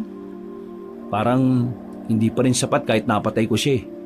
Pakiramdam ko, may kulang pa rin na hindi ko mabigyan ng pangalan. Kulang? O dahil nga nung pinatay rin si Nancy, alam ko naman na hanggang ngayon, tinatago mo pa rin ang sakit dyan sa dibdib mo eh. Kailan ka pa nag-aral magbasa ng damdamin ng tao? O si Lito naman, kaibigan kita eh. Matalik na kaibigan. Kaya alam kong nararamdaman mo kahit hindi mo sabihin sa akin. Natural lang sa lalaki na magtago ng emosyon.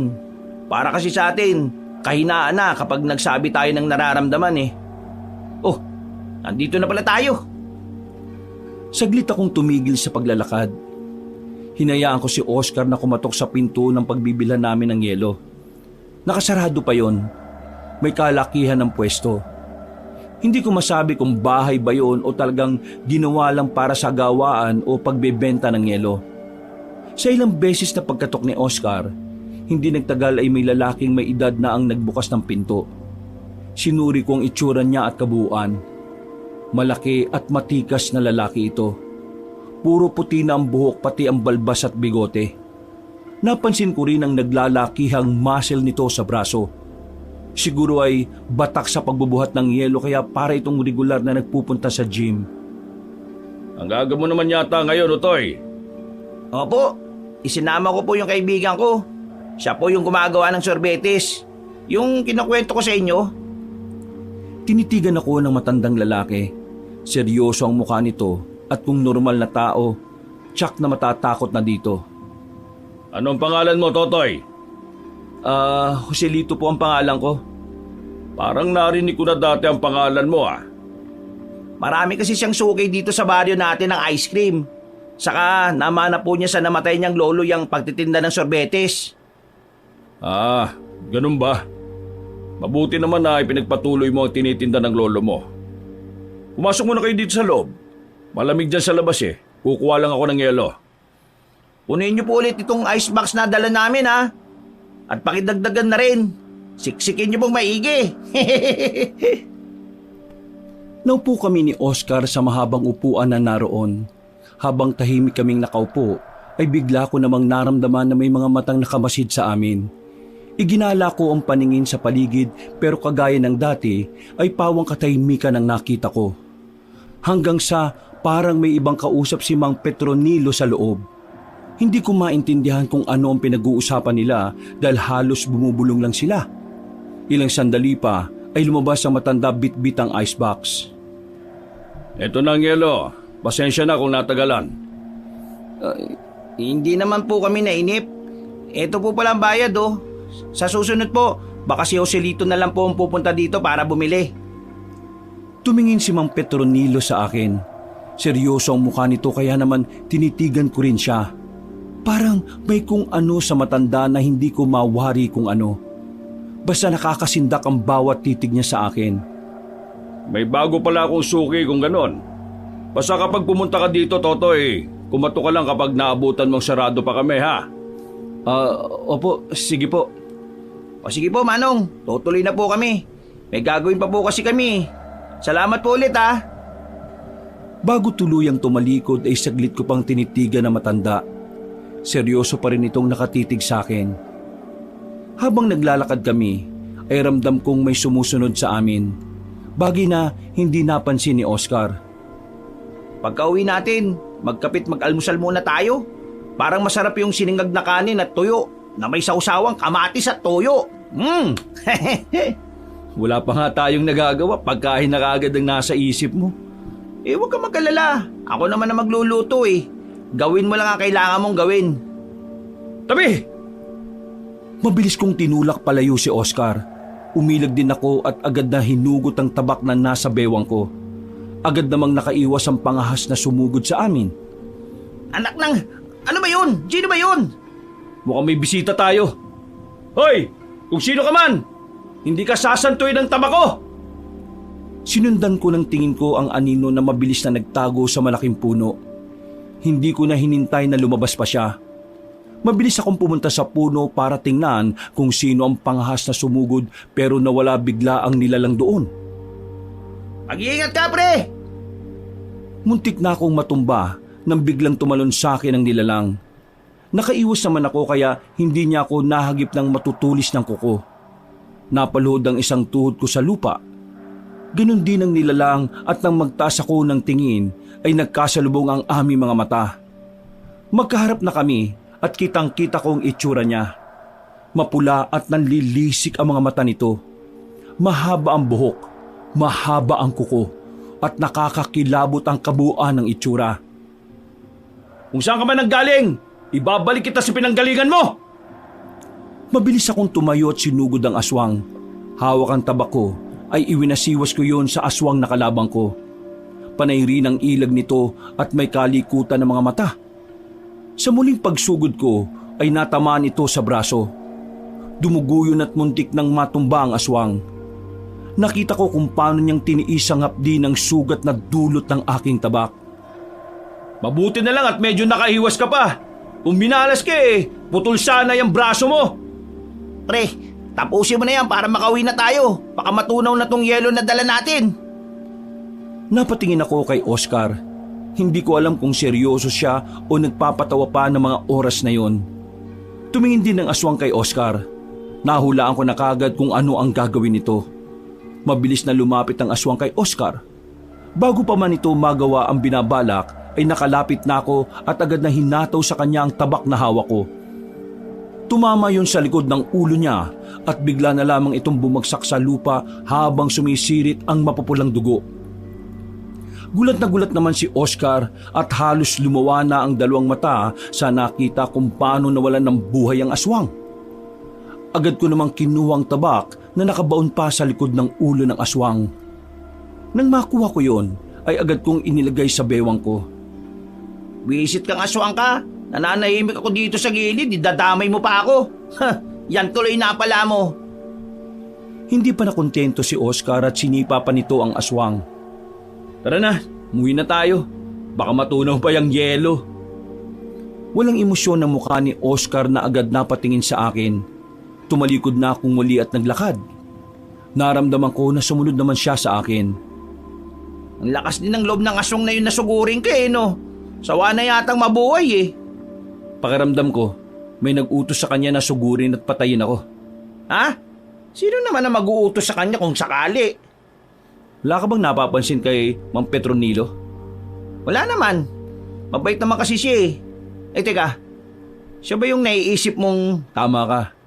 Mukhang kilala niya ako Hindi ko alam kung anong motibo niya pero kalaunan, malalaman ko rin yon. Sigurado ka ba dyan?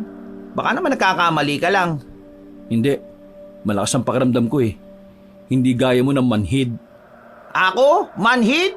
Oy, bawiin mo yung sinabi mo May pakiramdam ako, no? Binilisan pa ni Oscar ang lakad para lang mahabol ako. Pero hindi ko na siya pinansin at binilisan pa ang hakbang para makauwi na.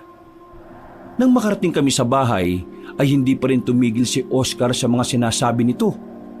Nginingitian ko na lang dahil kabisado ko na ang ugali niya. Para mawala ang inis nito, ay ipinagtimpla ko na lang siya ng kape. Nang mawala ang inis nito, ay nagsimula na itong magluto para sa amin ng almusal, habang ako'y abala naman sa paggawa ng sorbetes. Lumipas ang ilang araw na naging punong abala ko sa paggawa ng sorbetes. Maraming umorder kaya ilang araw rin akong hindi nakapagtinda ng sorbetes sa labas. Nang araw na yon ay nagpunta ako sa bahay ni Doña Enriqueta para dalhin ang mga sorbetes na ipinagawa niya. Kaarawan kasi ng apo niya kaya marami siyang ipinagawa dahil maraming bata ang bisita. Pagpasok ko sa loob ay agad akong sinalubong ni Nancy. Matamis itong nakangiti sa akin. Oh, kamusta? Mukhang sobrang abala ka kasi ilang araw kitang hindi nakitang nagtitinda Ayos lang naman ako. Ayun nga, sobrang abala talaga. Pero baka bukas o sa isang araw, magtinda na ulit ako. Gusto mo ba kumain? Ipaghahain kita. Maraming pagkain sa kusina. Naku, hindi na. Huwag mo na akong intindihin, no? Dinala ko lang naman talaga itong order ni Doña Enriqueta eh. Pero binili niya sa akin na kapag dumating ka, pakainin daw kita eh. Kaso nakakahiya naman. Ako pa yata ang maunang kumain ng handa. Hindi naman. Kami yata ng mga kasambayang naunang kumain eh. Kaya tara na. Bawal ang tumatanggi sa grasya, lumalabo ang mata. Hindi na ako nakapalag ng hawakan ni Nancy ang kamay ko at hilayin ako papunta sa kusina. Napatingin na lang ako sa mga kamay namin. At kagaya ng dati, ay naroon na naman ang kakaibang pakiramdam. Hindi ko alam kung saya o kilig ba ang nararamdaman ko. Basta isa lang ang sigurado. Masaya ako sa tuwing nakikita at nakakasama ko si Nancy kahit na saglit o kaunting oras lang. Hindi talaga nawala ang pagmamahal ko sa kanya kahit na lumipas ang ilang taon. Naupo ko sa harap ng mahabang mesa sa kusina. Sa gitna ng lamesa ay naroon ang mga nakahilerang handa. Sa sobrang dami ay hindi ko alam kung ano ang una kong sasandukin. Binuksan yung lahat ni Nancy at kumuha lamang ako ng tingin ko na masarap na ulam at kainin. Mainit pa ang mga ulam at halatang bagong luto pa. Oh, sabihan mo na akong kumain. Katatapos lang namin kumain eh. Baka naman tumabat maimpacho ko sa sobrang kabusugan. Nahihiya ako na solo lang akong kumakain eh. Baka sabihin nila pa-VIP pa ako. Hindi naman. Saka mababait ang mga kasambay dito, no? Sige na, kumain ka na ng kumain. Ikukuha kita ng juice at salad. Tahimik akong kumain. Naisip ko pa nga si Oscar. Sayang at hindi ko siya naisama. Para sana natikman din niya ang masasarap na handa rito. Tsak na may inggit na naman siya kapag nagkwento ako. Nang ilapag ni Nancy sa harapan ko ang salad at juice ay naupo ito sa tabi ko. Nailang akong sumubo dahil nakatitig siya sa akin. Huwag mo naman akong titigan. Medyo naiilang ako para akong natutunaw sa titig mo eh. Ang gwapo mo kasi. Naisip ko lang kung paano kitang napaibig dati. Muntik na akong mabilaukan dahil sa sinabi ni Nancy. Hinagod naman ng dalagang likod ko at tarantang inabot ang baso ng juice. Tahan-tahan lang kasi. Nabigla kasi ako sa sinabi mo eh. Bigla ko lang naman naisip yon. Saka kung matagal na tayo magkarelasyon, bakit hindi ka man lang nag-alok ng kasal sa akin noon? Inalok kita, pero ang sabi mo noon, magsasabi ka lang kapag handa ka na. Iniisip mo pa kasi na alagaan ng lola mo noon eh. Ayaw mo siyang iwan kapag naging mag-asawa na tayo. Ganun ba? Pasensya na ah. Wala pa rin akong natatandaan eh. Ayos lang. Hindi mo kailangang puwersahin ng sarili mo para may matandaan ka. Hindi na ako magtataka kung bakit kita nagustuhan noon. Kasi napakabait mo eh. Kahit naman ngayon. Alam mo, pakiramdam ko, nagugustuhan pa rin kita. Hindi rin naman nawala ang pagmamahal ko sa iyo eh. Ayaw ko lang nasamantalahin na wala kang maalala kaya ayos na tayo sa ganitong sitwasyon muna. Paano kapag hindi na tuluyang bumalik ang alaala ko? Ayos lang naman sa akin. Bahala ng tadhana kung ano ang plano niya. Itunuloy ko ang pagkain ko habang si Nancy ay malalim na nag-iisip. Nang matapos ako ay agad na akong nagpaalam sa kanya. Ibinigay nito ang bayad sa akin. Mag-iingat ka sa pag-uwi ah. Magkita na lang tayo kapag hindi ka abala. Sige, salamat.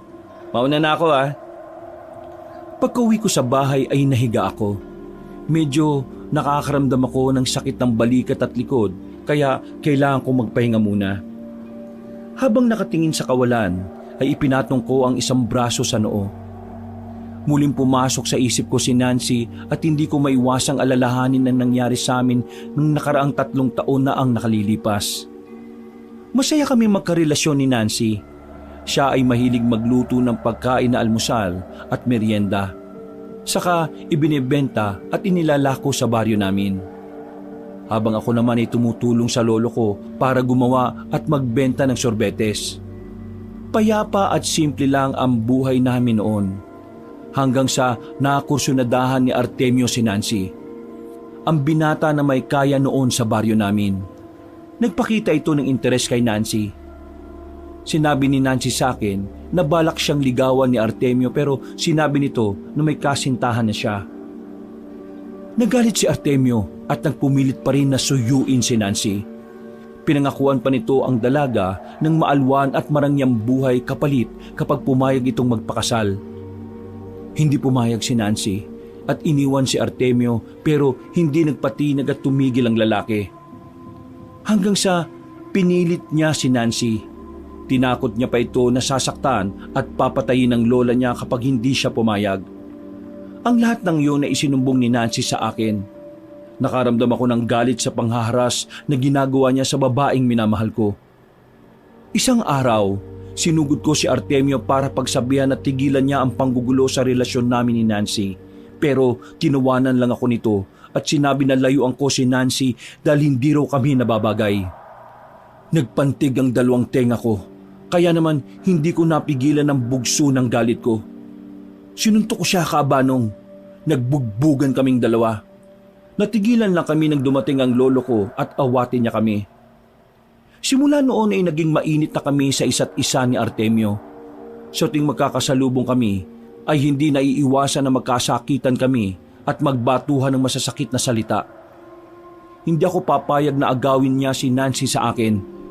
Dadaan muna siya sa ibabaw ng bangkay ko bago niya makuha ang babaeng pinakamamahal ko. Isang araw, pawisan at tinihingal na kumatok si Nancy sa bahay ko.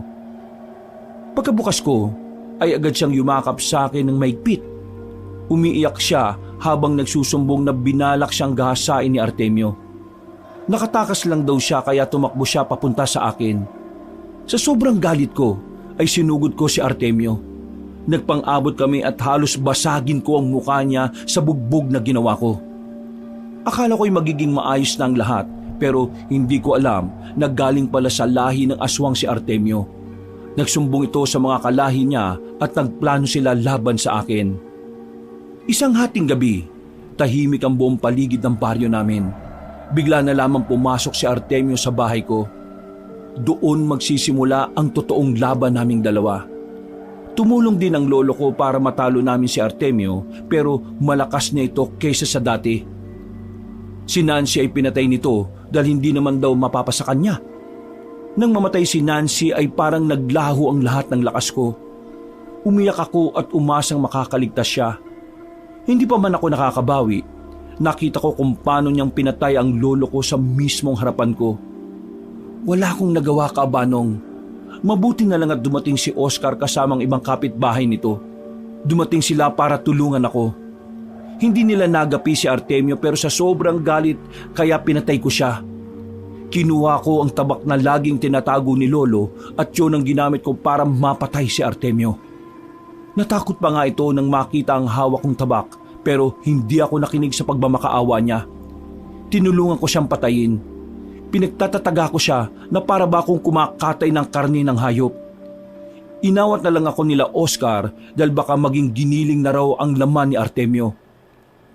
Pagkatapos noon ay inihatid namin si Nancy sa lola niya at hindi na namin alam ang nangyari. Nakita ko lang ang magkahalong emosyon ni Lola Mercy nang makita nitong wala ng buhay ang apo niya. Sabi pa nito ay siya na ang bahalang maglibing kay Nancy. Bala ko pa sanang tumulong sa paglibing kay Nancy pero inuna kong asikasuhin ang bangkay ng lolo ko. Nang mailibing ko si Lolo ay wala na akong naging balita kay Nancy. Kung nailibing na ba ito? Ilang beses akong pumunta sa bahay nila pero hindi man lang lumalabas si Lola Mercy. Iniisip ko na lang na malaki ang galit niya sa akin dahil hindi ko naprotektahan ang apo niya labang kay Artemio. Doon na nabuo ang matinding puot sa puso ko. Sinisisi ko ang sarili ko kaya namatay ang lolo ko at si Nancy. Ilang buwan ko ring napabayaan ang sarili ko. Pumayat ako dahil madalang akong kumain. Nagmumukmuk lang ako sa loob ng bahay ko. Iniisip at iniiyakan ng masaklap na nangyari sa dalawang importanteng pinakamamahal ko sa mundo. Hindi nakatiis si Oscar kaya madalas niya akong binibisita. Pinapangaralan ng mabubuti para lang makamove on ako sa nangyari. Pero mas tinatalo ako ng lungkot at hinagpis. Nagpakalunod ako sa alak para kahit papaano ay makalimutan ko ang masalimuot na nangyari. Hanggang sa may isang aswang na dumating sa bahay ko. Binalak ako nitong gawa ng masama at gawing biktima. Lumaban ako hanggang napatay ko ang aswang. Lahat ng hinanakit ko sa buhay ko ay sa aswang ko itinoon. Sinisisi ko ang kalahi niya dahil sila ang pumatay sa lolo ko at kay Nancy, at simula noon ay nagising ako sa tila bangungot na nangyayari sa akin. Nagsimula akong bumangon ulit para magpatuloy sa buhay. Nag-ayos ako ng sarili at ipinagpatuloy ko ang paggawa at pagtitinda ng sorbetes. Sa unay, isa lamang akong simpleng magsusorbetes at sa gabi naman ay nagiging mabangis at matapang akong mangangatay at pumapatay ng mga aswang sa baryo namin. Ipinangako ko sa sarili ko na uubusin ko ang lahi nila para maipagiganti ko sina Lolo at Nancy. 3 taon na ang lumipas simula nang naganap yon, Kabanong. Akala ko'y ayos na ako hanggang sa magkita at magtagpong muli ang mga landas namin ni Nancy. Buhay siya, buhay na buhay. At hanggang ngayon ay hindi ko pa din alam kung paano siyang nabuhay. Nang makasama at makausap ko siyang muli ay nagkaroon na naman ng kulay ang madilim kong mundo. Isa na lang talaga ang hinihiling ko, ang bumalik ang alaala niya. Kinabukasan, maaga akong nagising dahil sa isang katok sa pinto ng bahay ko. Napagbuksan ko ang ina ni Oscar. Biglang nawala ang antok ko at tinanong ko ang sadya niya. Nang sabihin na matanda ang dahilan ng pangiistorbo niya, ay nakaramdam ako ng kaba para sa kaibigan ko. Sigurado po ba kayo? Sige po, umuwi na po kayo at ako nang bahalang maghanap sa kanya. Lumuluha na umalis ang ina ni Oscar. Ako naman ay nagbihis at tinanda ang mga armas para sa pakikipaglaban. Ayon sa ina ni Oscar, ay kahapon pa hindi umuwi ang binata. Hindi naman ito ugali na hindi umuwi dahil may sakit nga ang mga magulang niya. Nararamdaman ko na may masamang nangyari sa kanya at kailangan ako ng kaibigan ko. Inilagay ko sa bewang ang tabak at ipinasan ko ang palakol sa balikat ko. Palabas na sana ako ng pinto nang biglang sumigaw mula sa labas ng bahay si Lola Mercy. Alam kong nariyan ang apo ka! Ilabas mo siya! Pagbukas ko ng pinto ay ang nakakunot na noo at naniningkit ang mga matang nakatitig sa akin na matanda. Wala po rito si Nancy. Anong wala? Huwag mo nga akong niloloko! Kagabi hindi umuwi ang apo ko! Nanggaling ako sa mansyon ni Doña Enriqueta. Pero ang sabi niya ay umuwi na ang apo ko. Wala namang ibang pwedeng puntahan ang apo ko kung hindi ikaw lang! Bakit parang ang daming nawawala ngayon? Ano ba binubulong-bulong mo dyan? Sagutin mo ang tanong ka! Ilabas mo ang apo ka! Pero wala nga po siya rito. Kahapon ng tanghali po kami nagkita nung nagpunta ako sa mansyon. Dinala ko yung order na ipinagawa ni Doña Enriqueta na sorbetes. Hindi rin naman po siya nagpunta dito sa bahay ko kagabi. Nagsasabi ka ba ng totoo? Kahit kailan ay hindi po ako magsisinungaling sa inyo, Lola. Kung ganon, tsak na may nangyaring masama sa apo ka. Kailangan ko siyang hanapin at baka kung ano na nangyari sa kanya. Sige po, sasama po ako sa paghahanap sa kanya. Huwag na! Kaya ko na mag-isa. Baka lalo lang siyang mapahamak. Alam ko po ang pinupunto ninyo. Pero sana pagkatiwalaan niyo ako kahit ngayon lang. Nawawala rin po yung kaibigan ko si Oscar at kailangan ko rin siyang hanapin. E ano bang itinatayo mo riyan? Tara na't lumakad na tayo para hanapin silang dalawa. Hindi pwedeng kukubat-kubat tayo! Nagpatiuna ng maglakad si Lola Mercy kaya nagmamadali rin akong sumunod sa kanya. Habang tahimik kaming naglalakad, tanging mga hunin ng panggabing insekto ang maririnig sa paligid. Panay lang ang sulip ko sa matanda. Ito naman ay diretso lang na nakatingin sa nilalakaran namin. Baka ho napapagod na kayo. Ako na lang po maghahanap kina Oscar at Nancy. Hindi. Ayos lang ako at kaya ko pa. Baka ikaw ang pagod na. Pwede ka nang umuwi kung gusto mo. Hindi ko po sila pwedeng pabayaan. Matagal na katahimikan ang namayani sa pagitan naming dalawa. Tunay ngang mahal mo ang apo ko. Dati pa naman po eh. Tunay ang pag-ibig ko sa kanya. Gusto mo bang malaman kung ano ang ginawa ko para mabuhay siyang muli? Doon na tuluyang bumangon ang kuryosidad ko. Gusto ko pong malaman, Lola. Noong pinatay siya ng aswang na si Artemio, ipinasok ko siya sa loob ng bahay. Bala ko na sana siya noong ilibing pero bigla kong naalala na may tinuro sa akin ang nanay ko para bumuhay ng isang patay. Ginamit ko ang lahat ng nalalaman ko sa ritual at orasyon na iyon. Paglipas ng 3 oras, ay nabuhay nga si Nancy. Ibig sabihin ay tagumpay ang ginawa ko, pero may nakasaad doon sa libro na kapag nabuhay ang isang patay, ay kasabay nitong mawawala ang alaala. Kaya ganoon ang nangyari sa kanya. Hindi ko inalis ang alaala niya. Kumbaga, yon ang kapalit ng muli niyang pagkabuhay. Pero bakit pilit yung inililihim kay Nancy ang lahat? Bakit ayaw niyong sabihin sa kanya ang tungkol dyan? Gaya ng sabi ko dati, natatakot ako sa sarili niyang kaligtasan. Naisip ko na mabuti na yung wala siyang naalala para hindi na niya isipin pa ang nangyari sa nakaraan niya. Tingnan mo, at tahimik naman ang buhay niya. Pero ngayon, parang gumugulo na naman ang lahat. Tingin ko, ang pagkawala niya may kinalaman sa aswang nakalahi ni Artemio. Naisip ko na yan.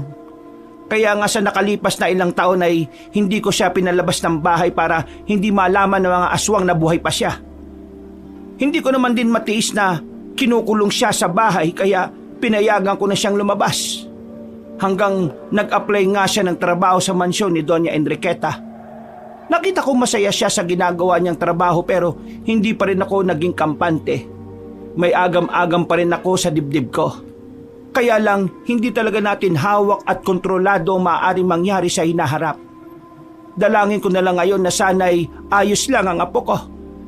Hindi ko mapapatawad ang sino mang kumuha sa kanya kapag nagkataon. Naiintindihan ko po kayo, Lola.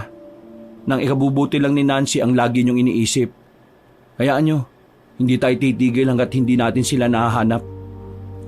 Nasa ganoong kaming tagpo nang bigla nang may lumagpak sa lupa. 2 aswang na nanlilisik ang mga mata at nakangisi pa sa amin. Nagkatinginan kami ni Lola Mercy. Walang salitang namutawi sa mga labi namin. Sabay naming sinugod ang 2 aswang na nakaharang sa dinaraanan namin. Lumayas kayo sa harapan namin, mga impakto! May hawak itong tungkod at nagulat pa ako nang hugutin nito ang hawak. Isa pala yung matalim na sandata na espada.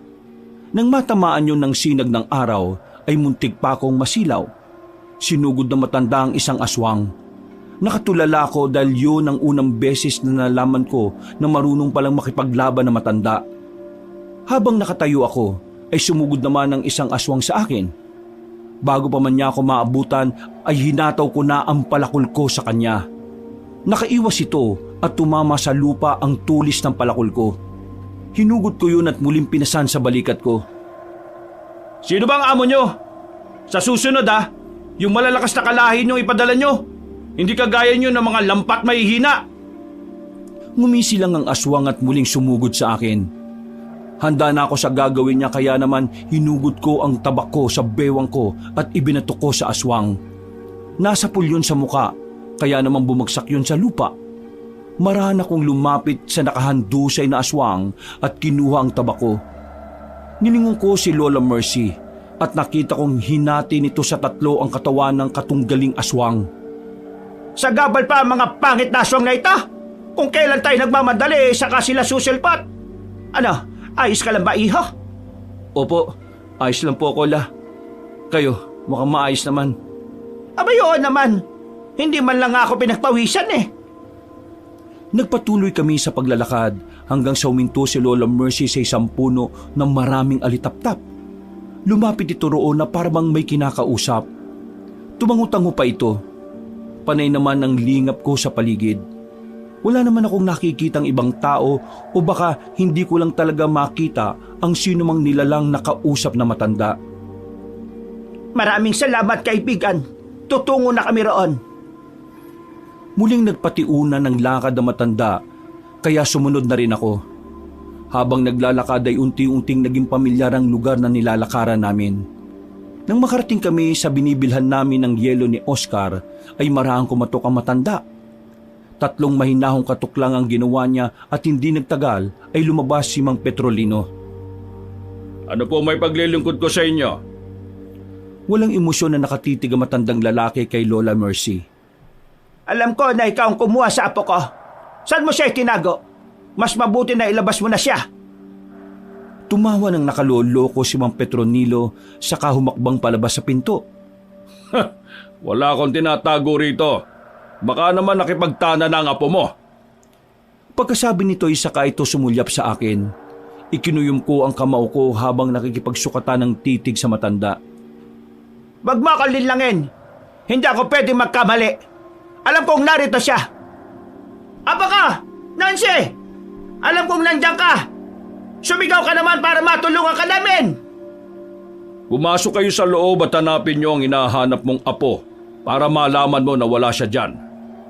Ay yan talagang gagawin ka. Bago ko pa mapigilan si Lola Mercy, ay nakapasok na ito sa loob ng gawaan ng yelo. Susunod sana ako pero biglang sumura ang pinto. Pinilit ko yung buksan pero parang nakalak o may malakas na puwersang nagkokontrol dito. Sinuntok at sinipa ko ang pinto pero nanatili yung sarado. Narinig ko na sumisigaw mula sa loob si Lola Mercy. Alam ko na may masamang nangyayari sa kanya. Umikot ako sa likod, baka sakali na may pinto roon na pwede kong pasukin para makapasok ako sa loob. Pinalakol ko ang padlock para bumukas ang pinto sa likod. Pagbukas ko, ay purong kadiliman ang sumalubong sa akin. Marahan akong naglakad sa loob. May mga nakita pa akong 3 pinto. Binuksan ko ang una, walang tao. Nang buksan ko ang pangalawang pinto, ay doon ko nakita sina Oscar at Nancy na nakahandusay sa sahig. Nakatali ang mga kamay nila patalikod at may nakapasak na tela sa loob ng bibig nila. Lalapit na sana ako sa kanila pero napansin kong nilakyan ako ng mga mata ni Oscar.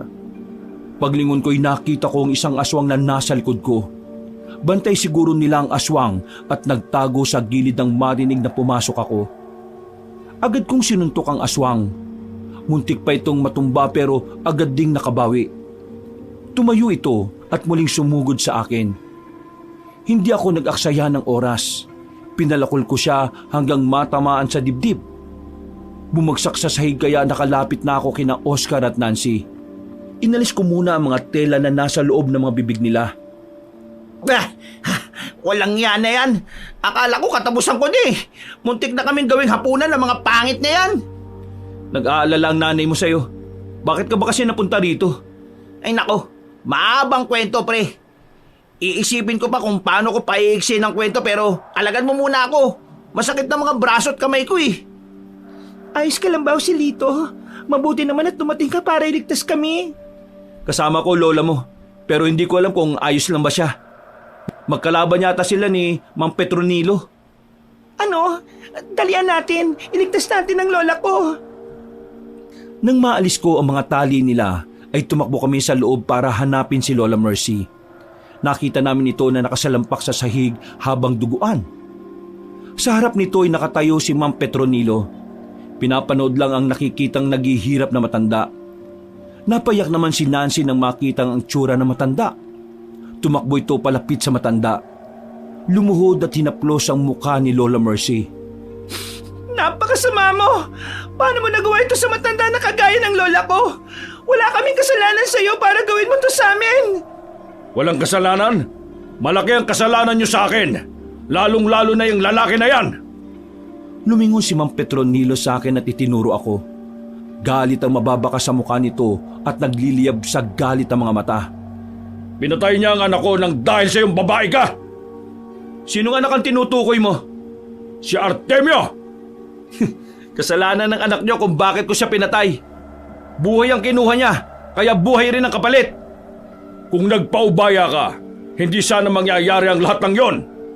Hindi ko pwedeng ipaubaya ang taong minamahal ko. Ano ka, hilo? Tutal, nandito na kayong lahat. Kaya may paghiganti ko na ang anak ko. Ang saya, hindi ba? Nagkaroon tayo bigla ng reunion. Reunionin mo ang mukha mo. Palabasin mo kami dito. Baka magaya ka lang sa anak mong namatay. Itiko mo ang bibig mo, duwag! Kagabi, kung todo magmakawa ka para mapakawalan ka. Ngayon naman napakayabang mo magsalita. Tumigil si Oscar at natili na lamang sa gilid. Patuloy pa ring umiiyak si Nancy habang si Lola Mercy ay nanatiling walang malay sa tabi nito. Hindi ako nagsalita. Mabilis akong sumugod kay Mang Petronilo. Nailaga naman ito ang pag-atake ko. Nang makalapit ako sa kanya, ay iwinasiwas ko ang hawak na palakol. Agad naman itong sinangga ang armas ko gamit ang espada nito na gamit kanina ni Lola Mercy. Naputol ang kahoy na palakol ko kaya bumagsak yun sa sahig. Hinugot ko naman ang tabak ko sa bewang at yun naman ang gagamitin ko. Sumugod ako habang si Mang Petronilo ay panay ang ilag sa akin. Hanggang nakarating kami sa labas ng pagawaan ng yelo. Mas maganda lugar dito sa pakikipaglaban. Malamig at malawak. Dito na rin siguro kita ililibing kapag napatay kita. Ang dami mong sinasabi. Baka ikaw ang ilibing ko dyan mismo sa kinatatayuan mo. Gusto kong matakot pero mas gusto kong patayin ka gamit ang mga sarili kong kamay. Mabilis na tumakbo si Mang Petronilo palapit sa akin. Nang hatawin niya ako ng hawak niyang sandata ay isinangga ko lang ang tabak ko. Naglaban ang talim ng mga sandata namin. Nagsukatan din kami ng lakas. Makikita ang mga galit sa muscle namin sa braso habang pilit na nilalabanan ng lakas ng isa't isa. Kung inaakala mong matatalo mo ko, nagkakamali ka! Igaganti ko ang anak ko! Bumitiw ako at bahagyang lumayo sa matanda. Hinigpitan ko ang pagkakahawak sa aking tabak at inasinta ang kalaban. Hinagis ko sa kanya ang tabak ko. Nailagan nito ang sandata ko at parang bumirang na bumalik ito sa akin. Agad kong nahawakan ng tabak at muling sumugod sa nakangising matanda. Muli na namang nagdikit ang aming mga sandata. Hindi ito nakatiis at inundayan din ako ng suntok. Natamaan ako sa pisngi kaya muntikan kong mabitiwan ng tabak na hawak. Umatras ako at sumandal sa lupa. Pinunasan ko ang tumutulong dugo mula sa labi ko. Joselito, mag-iingat ka! Nagising na si Lola! Gusto ko nang umalis sa lugar na ito! Hindi ka makakaalis! Papatayin din kita! Mabilis na nakalapit si Mang Petronilo kay Nancy. Tatakbo pa sana si Nancy pero nahila na matanda ang braso nito. Sinamantala ko ang pagkakataon. Sinugod ko mula sa likod ang matandang lalaki. Ipinulupot ko ang mga braso ko sa leeg niya para mabitiwan niya si Nancy pero malakas ito. Agad akong siniko ng sunod-sunod sa tiyan at tagiliran ko. Napaubo ko at nabitiwan ko siya. Naramdaman ko ang pagguhit ng kirot sa natamaang parte ng katawan ko. Bitiwan mo ako! Nakita kong tumatakbo pasugod si Oscar. Ibinangga niya ang ulo niya sa tiyan ni Mang Petronilo. At kinaladkad dito para matumba pero nahawakan siya ng matanda at inihagis pabagsak sa lupa. Napakislot sa sakit si Oscar at namimilipitan na maluktot sa lupa. Sunod naman ay sinabunutan ni Mang Petronilo si Nancy pero nagpumilit siyang kumawala. Sa kagustuhan nitong makaalis sa kamay ng matanda ay nabitiwan siya nito at tumama ang ulo nito sa maliit na bato na nakausli sa lupa. Nancy! Kahit magtulong-tulong pa kayo, hindi niyo ako matatalo! Ako ang magwawagi ngayon! Tingin mo ba ipapayag ako matalo ngayon? Para sa lolo ko na pinatay ng anak mo, tatapusin ko na ang kasamaan mo! Umayos ako ng tayo at muling hinawakan ang aking tabak. Itinaas ko yun at sumisigaw na sumugod sa matanda.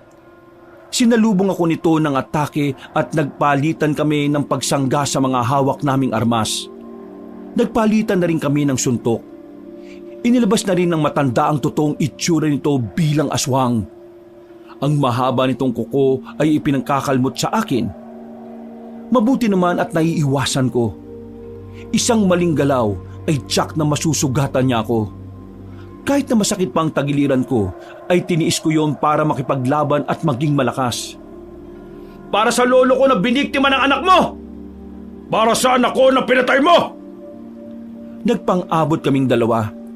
Tinamaan ako ng hawak niyang espada sa braso pero hindi ko yun ininda. Gumanti ako at ubod lakas ko siyang hinataw ng tabak. Natamaan siya sa gilid ng leeg. Pumulandit ang masaganang dugo mula roon at muntik nang humiwalay ang ulo niya sa leeg. Hindi maaari! Natalo mo ako! Pagkasabi ng matanda, ay wala itong buhay na napaluhod sa lupa at sa katuluyang bumagsak. Hinihingal pa ako habang nakatingin sa matanda. Alam kong tapos na ang laban. Agad kong pinuntahan si Nancy. Ginising ko ito. Maya-maya pa'y gumagalaw na ang mga mata nito. Pagmulat niya ng mga mata ay kumunot pa ang noo nito. Jose dito, anong ginagawa ko dito? Nasaan tayo? Nagpumilit itong bumangon at iginala ang mga mata sa paligid. Ako naman ay nagtataka sa kakatuwang inaasal ni Nancy. Si Artemio, baka gawa niya ako ng masama. Tulungan mo ako. Dahan-dahan kong inaintindihan kung bakit kakaibang inaasal niya. Maluha-luha ako kabanong na lumapit sa kanya. Lumuhod ako sa harap niya at hinawakan ng dalawang kamay. Hinagkan ko ang ibabaw nun. Bakit ka umiiyak? Masaya lang ako dahil sa wakas ay bumalik na ang alaala mo. Bumalik ang alaala? Bakit? Nakalimot ba ako? Si Lola Mercy, nasaan siya? Nasa loob siya. Ligtas naman yata. Tara, puntahan natin siya. O pre, baka naman gusto mo akong alalayan. Ang sakit ng likod ko eh. Napuruan yata ako. Tinulungan ko makatayo si Oscar saka kami pumasok sa loob. Naabutan namin si Lola Mercy na nakasandal sa pader. Gising na ito at nagmamasid lang sa amin. Tapos na po ang laban, Lola. Uuwi na po tayo. Mabuti naman kung ganon. Salamat naman at ang kabutihan pa rin ang nagwagi sa huli. Tulungan ko na po kayo, La. Mukhang maayos naman ang apo ko. Bumalik na po ang alaala niya, La. Hindi ko maintindihan kung bakit yun nasabi na nawalang alaala ko. Natatandaan ko ang lahat ng ginawa ni Artemio sa akin. Ang mabuti pa, umuwi na muna tayo. Kailangan ko ipagamot tong likod ko eh. Nabalian yata ako. Saka na kayo magkwentuhan. Natawa naman kami ni Nancy dahil sa nakikitang itsura ni Oscar. Nilisan namin ang lugar at saka payapang bumalik sa aming mga tahanan. Simula naman nung balik ang alaala ni Nancy ay ang nangyari sa kasalukuyan naman ang hindi niya maalala. Ikinuwento ko sa kanya ang nangyari mula sa huli niyang natatandaan hanggang sa muli naming pagkikita. Sa ngayon ay masaya na kami na nagsasama. Binigyan kami ng basbas ni Lola Mercy para magsama na sa iisang bahay. Napagkasundan din namin ni Nancy na mag-iipon muna kami saka kami magpapakasal. Lahat ng nangyari ay naging aral sa amin. Nagpapasalamat din ako dahil kami pa rin ni Nancy ang nagkatuluyan hanggang sa huli. Dito ko na po tinatapos ang aking kwento, Kabanong. Maraming salamat po sa pakikinig. Mga kabangers, mga kayanggaw, si Kabanong po uli. Nako, Happy New Year po sa inyong lahat. At salamat po sa pakikinig na kahit na meron po tayong event na araw na ito eto't nakikinig pa rin kayo sa atin. So, kung nagustuhan nyo po yung ating kwento, sa mga bago pa lang sa channel natin ay sana'y mag-subscribe po kayo, mag-comment at pindutin nyo na rin po yung like button. At kung medyo bitin po kayo, bisitahin nyo na rin po yung ibang channel natin, yung Pamela Clamil na channel natin kung saan nagkukwento po ako doon bilang si Lolo Pael at ako rin bilang Kabanong. Mag-subscribe na rin po kayo kasi konti pa lang po ang subscriber natin doon at mag-iwan na rin po kayo ng comment at pindutin ang like button. Ngayon, kung gusto nyo ng mas maganda pang channel, eto po, yung bagong-bagong channel natin na Kabanong version 2.0 kung saan meron na pong moving images doon. So meron na po kayong pinanonood habang nakikinig kayo ng magandang narration na meron na pong music and effects. O di ba mas maganda? Kaya sana po mag-subscribe rin po kagad kayo sa channel na yon para makasama kayo sa first 100,000 subscribers. At syempre, mag-comment na rin po kayo at mag-like. At para hindi po kayong mahirapan na hanapin ang mga nabanggit na channel, ilalagay po natin yan sa description o sa pin comment.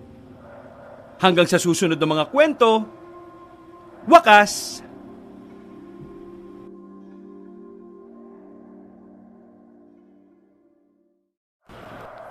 Ang sabi nila may mga sakit na hindi nagagamot ng gamot.